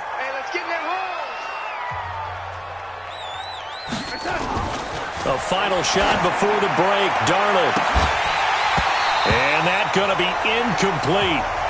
Good effort there trying to take a shot, but it's 3rd down. So we've come to halftime here in Philly with the Eagles on top. As we'll send you down the coast now to Orlando, that's where we find Jonathan Coachman, ready with our EA Sports Halftime Report. Coach. Okay, Brandon, thanks very much, and welcome in everyone to an abbreviated version of the EA Sports Halftime Report. This one, maybe not the hard-fought battle many had hoped for. This has been blowout city thus far, but still more football to be played. Who knows what could happen? As we send you right back out to Brandon Gaudin. All right, Coach, thank you, and we welcome everyone back for quarter number 3. Both teams appear ready for the fight ahead, and we resume action here in quarter number 3. This fielded a few yards into the end zone. And he'll bring it a few past the 20 to the 23-yard line. Jets offense coming up now to start their next drive. And that first half, one to forget really on both sides of the ball. They got to find some way to string something together here, don't they? Yeah, they're down big right now. So as you mentioned, trying to find something to string together, get some consistency, something sustained, maybe calm their whole team down and find a way to get back in this one. Yeah, because right now you're down big, you're being shut out. Let's see if this is the drive that kind of kickstarts them.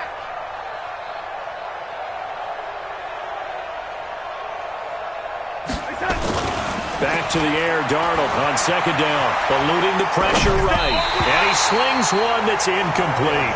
He was trying to find his tight end, Chris Herndon, and that'll make it 3rd down. These guys have punted 4 times already, and they're staring at a 5th, barring a conversion here on 3rd down. Darnold. He's going to fire one deep, middle of the field, and unable to connect, incomplete. Now, give them credit. They took their shot, but it's going to bring up 4th down. Trying to get that one to his tight end, and they've been trying to get the ball to him, but as of yet, unable to successfully complete one. But you know there's usually a nice comfort zone in throwing to the tight end. Great sight lines, usually right in the middle of the field. Here's Lachlan Edwards now. He's been terrific so far. His first punt, 45 yards. This looks good as well. And this one will not be returnable as it sails out of bounds. The Eagles offense set to begin their next drive. They were able to get the ball back here, didn't surrender any points. Now they'll look to add to that lead. How about the boost the defense gave them? Going right out on the field, shutting them down, not giving up any points, and turning the ball back over. They want to do their part now and show them a little respect and some gratitude by scoring some points. And to get a little more cushion. Boy, he ran free there after the catch as that winds up going for 38. So the big play changes the complexion of things. Here's 1st and 10 just outside the 30.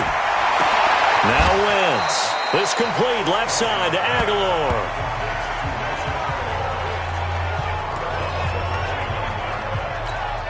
Four yards on that last completion, so that sets up 2nd and 6.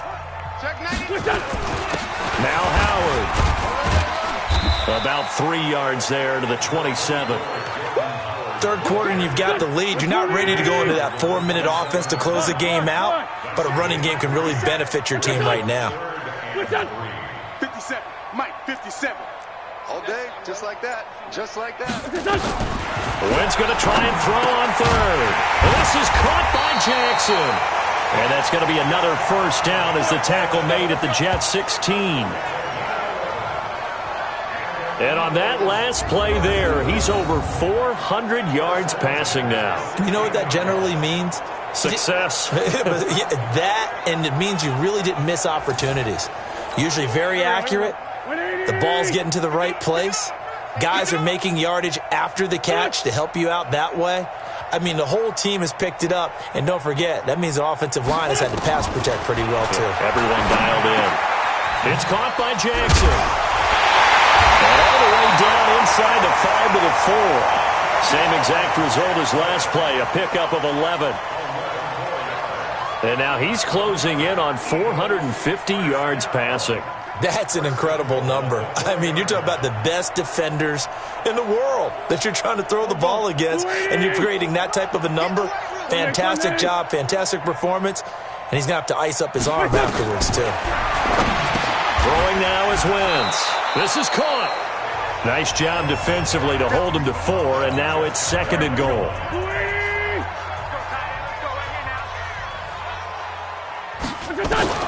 Throwing again on 2nd down.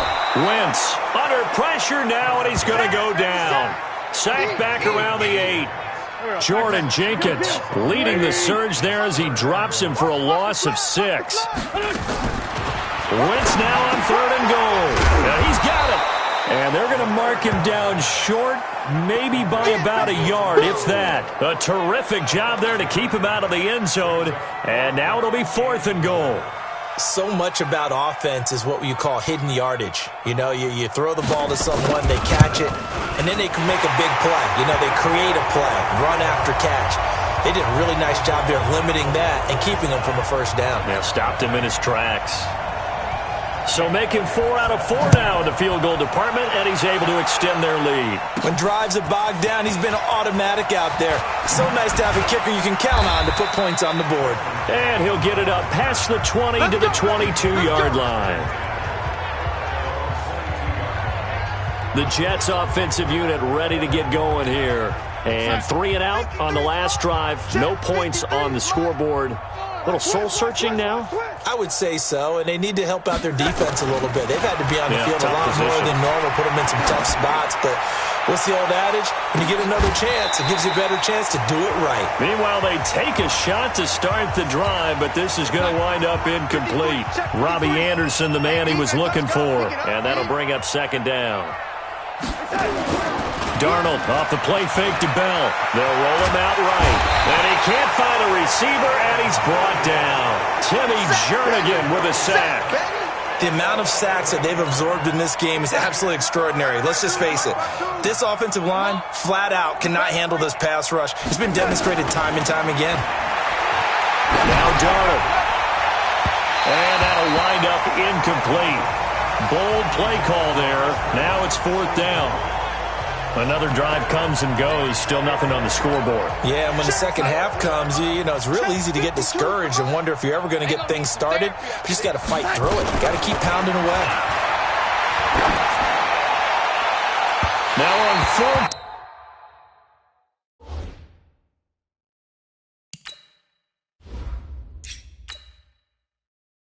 Down, they throw the deep ball, but it winds up to be incomplete.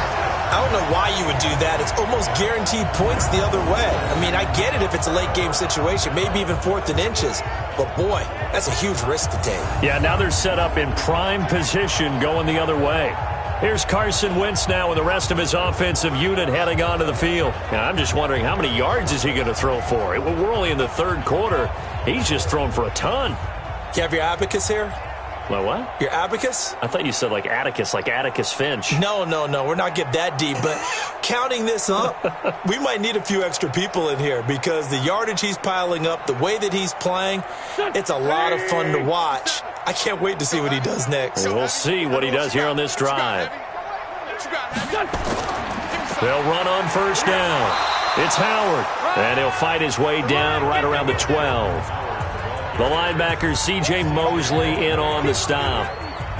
I do know from experience that when you slow down someone's running game, you're now doing the dictating on defense. And guess what? Now you're getting ready to tee off on their quarterback because they have to throw it all the time. But you still have to be alert for the draws and other plays of that nature to make sure you don't get hurt. Throwing on 2nd and 8. Wentz, the quick slant caught. And he's brought down. 11 yards there, first down. This has to go down as one of the simpler routes in the playbook, but oh so effective. Nice completion there. Keeps the sticks moving. Go. 180. Drop deep.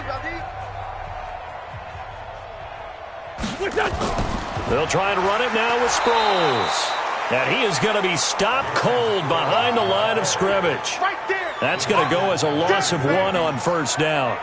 When Leonard Williams was picked in the 2015 NFL Draft, I compared him to Merlin Olsen, and I got a lot of grief about it. Did you just see that play there? Did you see how he made that move and made that tackle?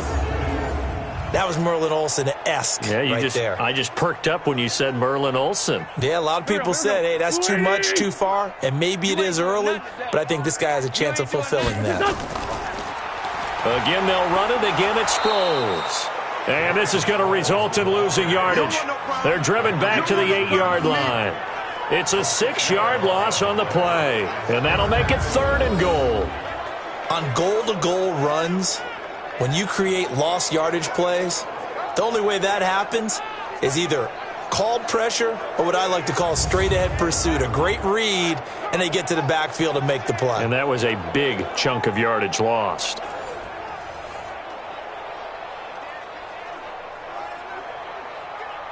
They've been stuffed twice here for losses. Now it's 3rd and goal. Trips. Check 43. I know he ain't got it. Shotgun now for Wentz. And it's caught. And he will be very close to a first down, but I see the closed fist of the referee, and that means 4th down. That pass play good for 7, but it still brings up a 4th and goal. Whether you're playing West Coast offense or not, one of the maxims of the West Coast offense is you're either throwing a touchdown or a check down. In other words, look for the big shot, but be smart. And I think they did exactly that on that play. They didn't get the first down, but they're taking care of the ball well. Yeah, and being rightly cautious with that lead here in the second half. So on comes the Eagle kicker, Jake Elliott, on 4th down. From the right hash at a bit of a tight angle. And the kick by Elliott is good. And they're well on their way now as the lead grows even larger. So yet another field goal to end a drive. That has been a very common theme. He's now hit 5 of them in this game. Yeah, Brandon, as an offense, you hate that you've had to call on your kicker so often, but you have to love the fact that time and time again, he's come through.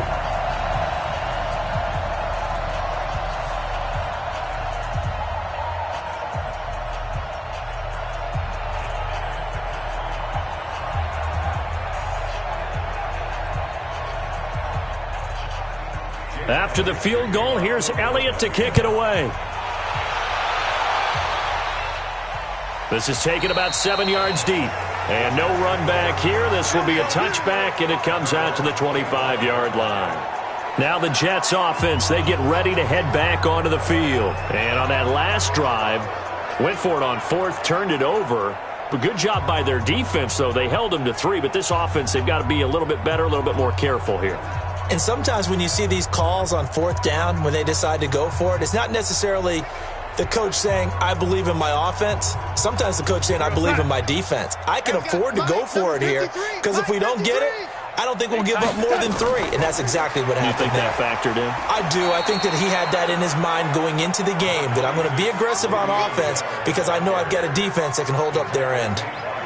Tough first half for him, unable to put up the numbers he's used to producing. But with a guy like him, you and I both know it just takes a couple of explosive touches for him to make an impact on this game and on the stat sheet as well.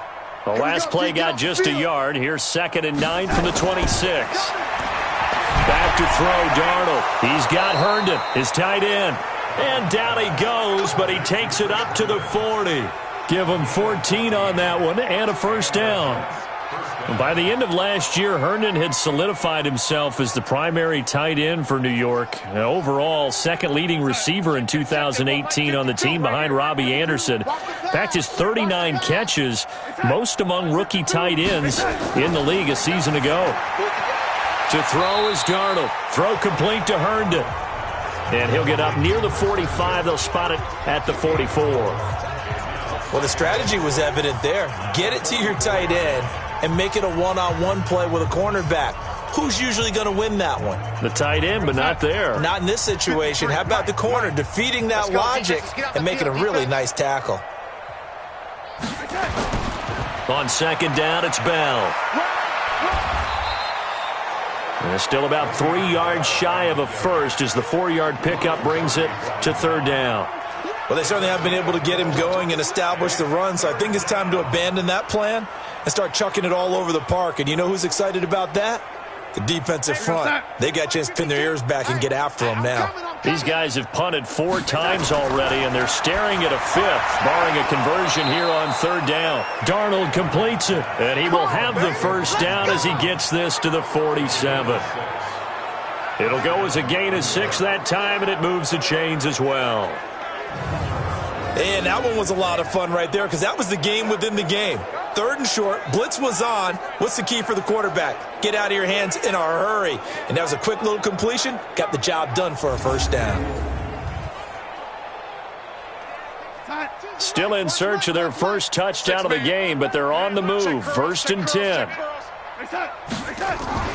Now a first down carry by Bell. 7 yards on the pickup there, and it'll leave them with a 2nd and 3. That's a strong pickup right there on first down. And as this drive goes on, we're seeing an offensive line and running game imposing its will. A good run got 7 on first. Here's 2nd and 3. I got him.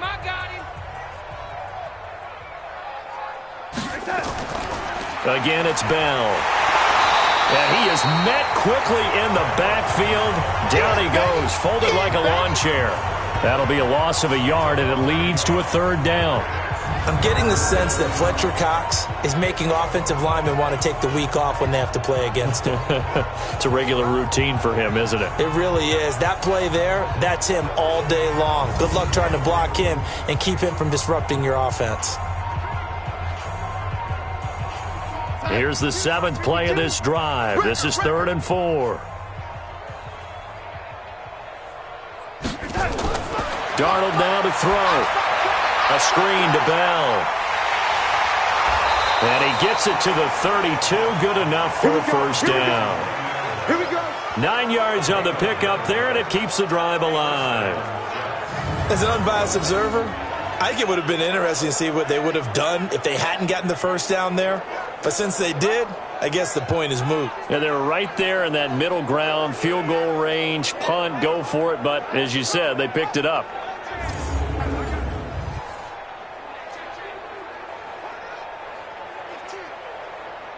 Darnold going to lead the offense up 1st and 10. And he's 4 for 4 now, throwing the ball to start the drive. From the shotgun, it's a give to Bell. Trying to run inside, but nothing there. No gain on the play. It'll be 2nd down. Well, it hasn't been a whole lot of fun for Le'Veon Bell in this ball game, trying to find room to run the ball. I'm sure they're going to have to change some things up because he's so versatile. They've got to get the ball in his hands somehow and create some space because they're losing this game. Well, defensively, you got to key in on Bell, make him the focal point to stop it, and they've been able to do that. And he has gotten better. And Darnold, he lost the football. And it's picked up by the Eagles. And they take possession of the football and have it at the 36-yard line. Well, we said after the turnover on downs, that's almost guaranteed points the other way. But I guess they weren't listening to the broadcast because they did not cash in for any good job to step up defensively. We get that a lot, don't we? Where we hear a lot of people say they just don't listen to the broadcast. They feel like it works out better for them. It certainly did for this defense, didn't it? They didn't listen. They responded and shut them down.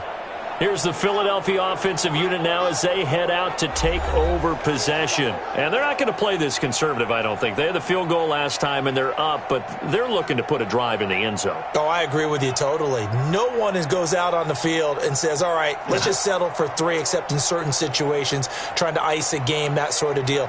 Most of the time, it's end zone, and that's what you're thinking, and I believe that's exactly what they're thinking as they begin this one. Yeah, no quarterback ever goes out there saying, hey, let's get 3, right? Not one that I've ever met. Gonna look deep for Jeffrey. That's caught inside the 20. Wentz finding his favorite receiver, Jeffrey, on a big one. 46 yards. Just more of the same there, partner. Guys have just been running free in the secondary this entire game. No pass rush, a lot of passes completed. Been an easy day for them.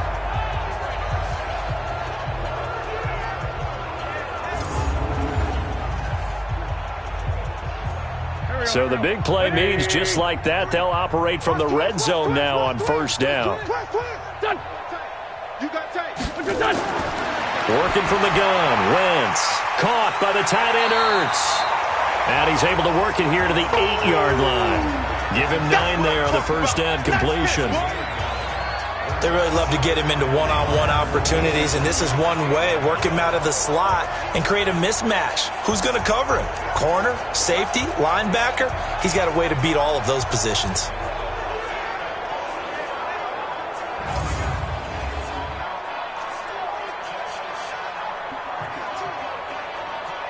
That last catch short of the marker by just a yard leaves him with a very manageable 2nd and 1.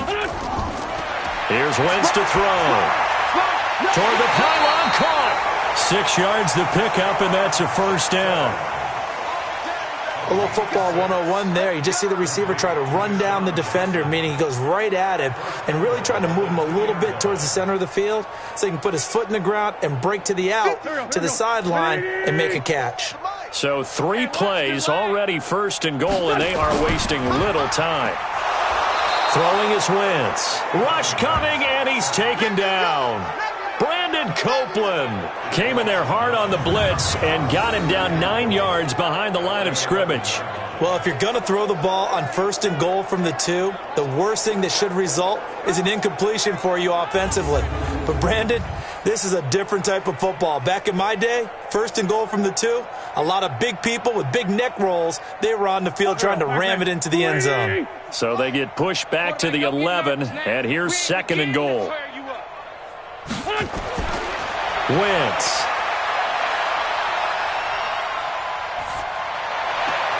It hit Jackson complete, and he's able to get it down to the 2-yard line. That catch good for 8, but still, it's 3rd and goal now.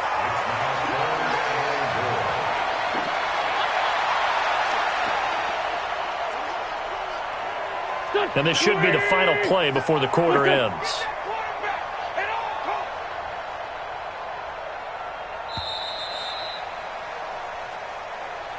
So they'll get a little extra time to come up with his 3rd down play as we've played 3 quarters. This is the National Football League on EA Sports.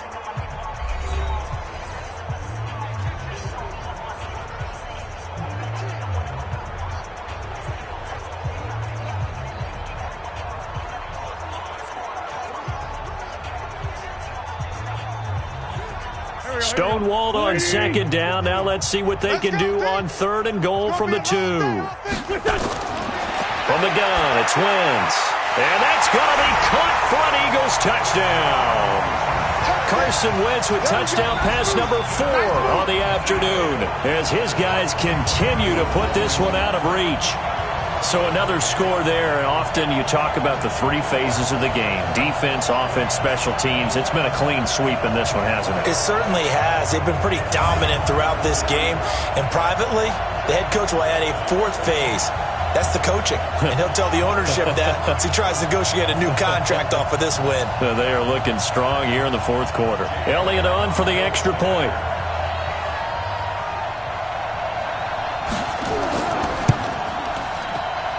Now this one was over a while ago as they just add on to their big lead. So the drive there took 6 plays, and it was capped off by an Eagles touchdown.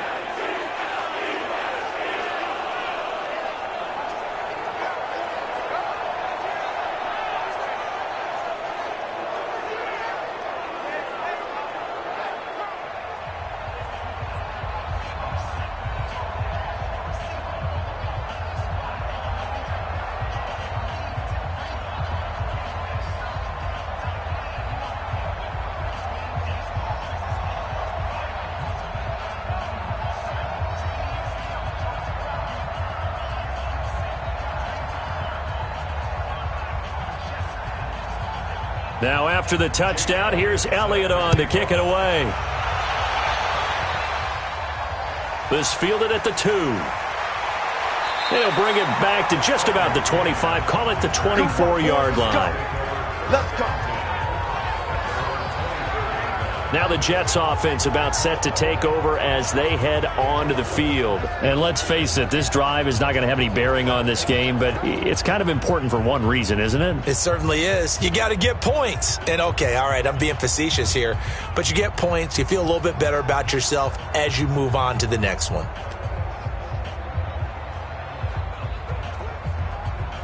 Darnold going to lead the Jets up now, 1st and 10 at their own 24. Darnold from the gun. Herndon's got it complete. He'll be brought down on the 30-yard line after a gain of 6. A gain of 6 there on 1st. One thing I think that's safe to say defensively, the tackling's been really good. And because of that, it's been very, very hard for them to move the ball because you're not getting the benefits of run after catch. They're tackling them almost on the spot. That means you have to run extra plays, harder to move it. Now a draw play. This is Bell. And he'll be brought down shy of the 40 at the 38-yard line. 7 yards there and a 1st down. Bell, of course, 3-time 1,000-yard rusher. Sat out 2018, but you look back to 2017, a tick under 1,300 yards and almost 700 more receiving. So here's a 1st and 10 at the 38.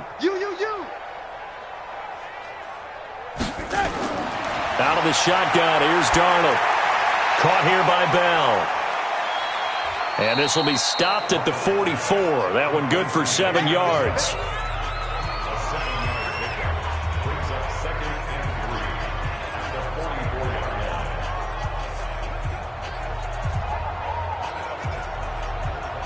Able to get 7 on that 1st down pass play. 2nd and 3.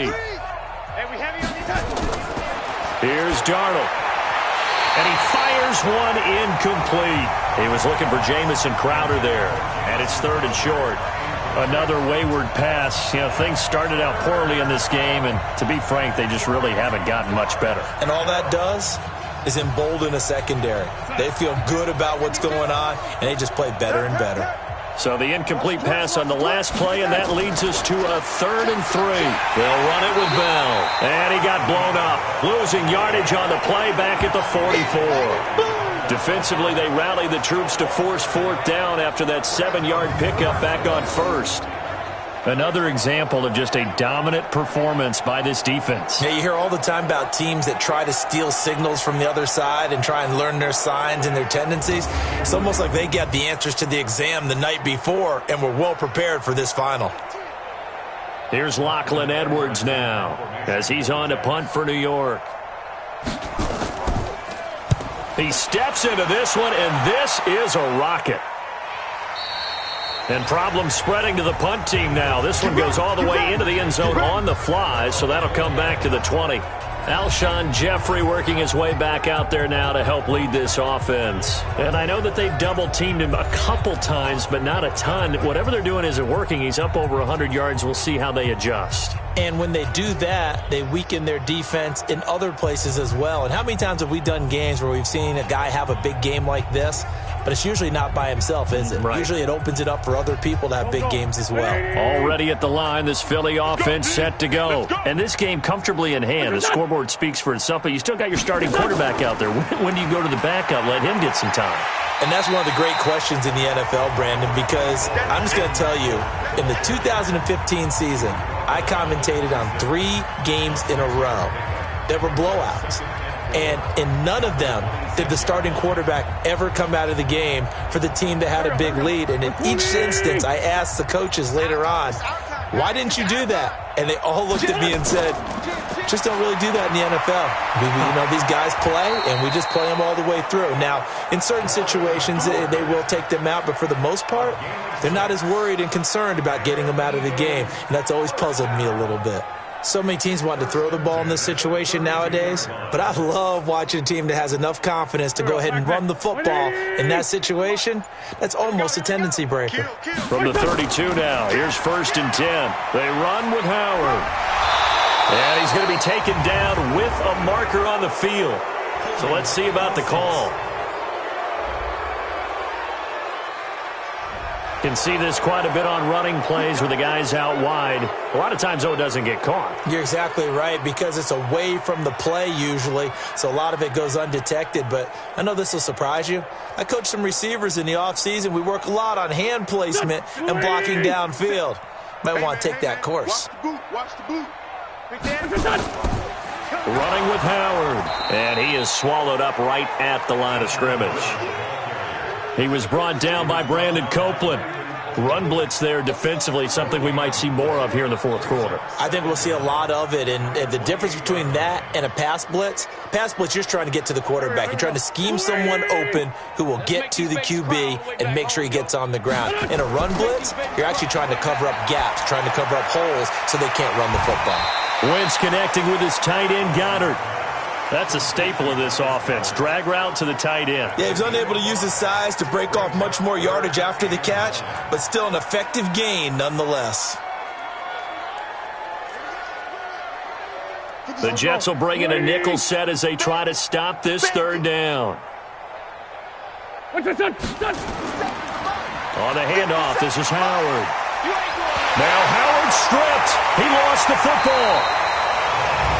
Wow, that ball gets knocked free, but a teammate comes along and scoops it up. It's almost like baseball. Guys at bat, people are on base in scoring position. One guy doesn't get him home.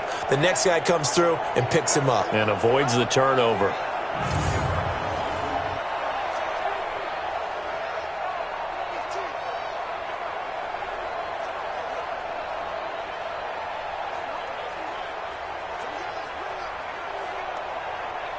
A couple of first downs, has the football positioned at the 43 as they come up 1st and 10.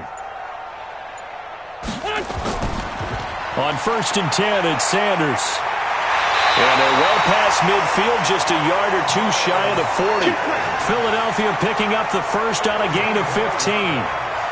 Another example of this offense really having their way, Charles, and another big chunk play there on the ground. And when you look at the defense, they've got to do a much better job of wrapping up when they tackle. A lot of great opportunities continue to slip through their fingers, as do the runners.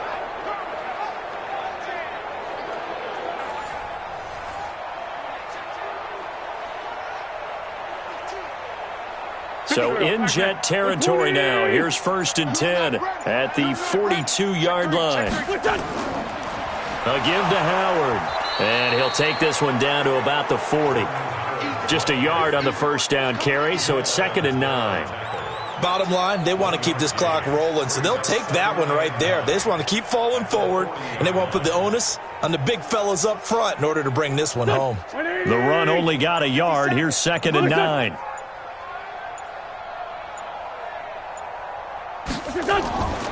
Again, it's Howard. And he's going to get this down close to a first at about the Jets' 32.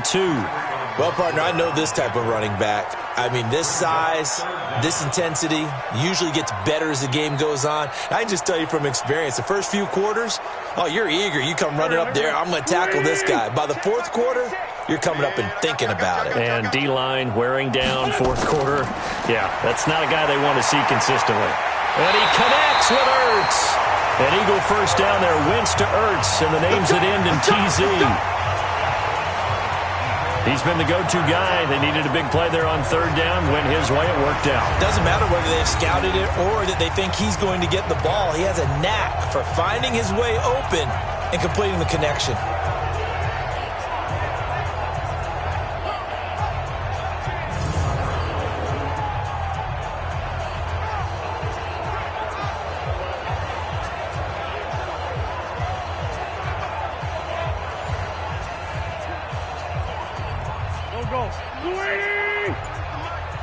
Let's go.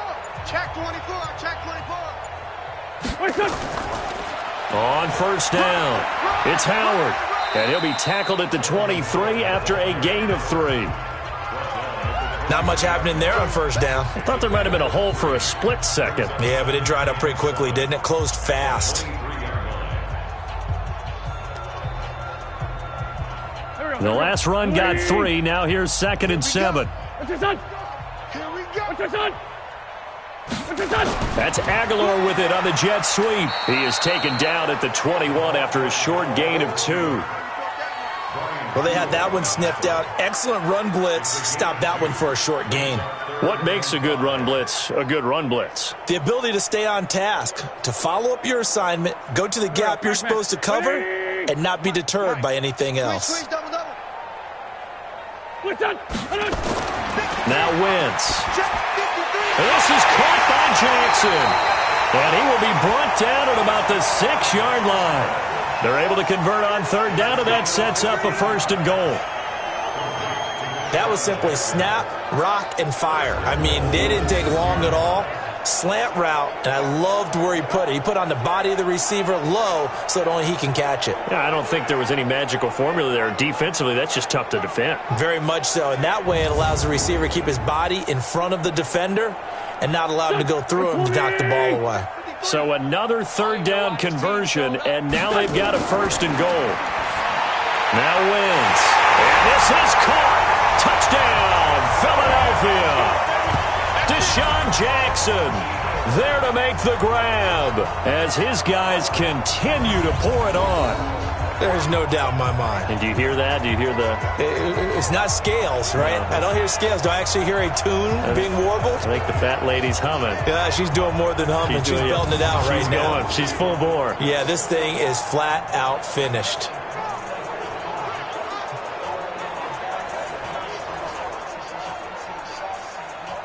Elliott now to add the extra point.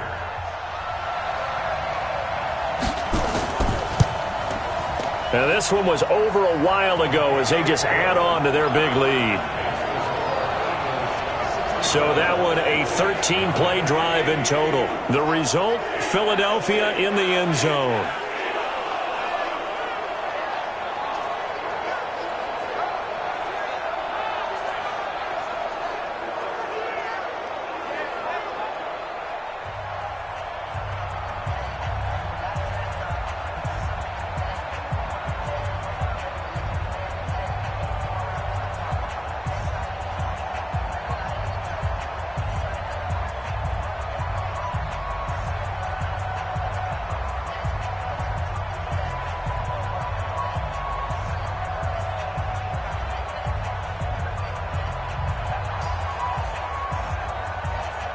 Now after the touchdown, here's Elliott on to kick it away.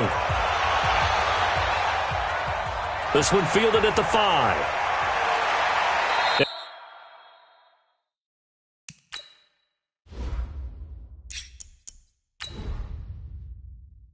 And he'll take it past the 25 and up to the 28-yard line.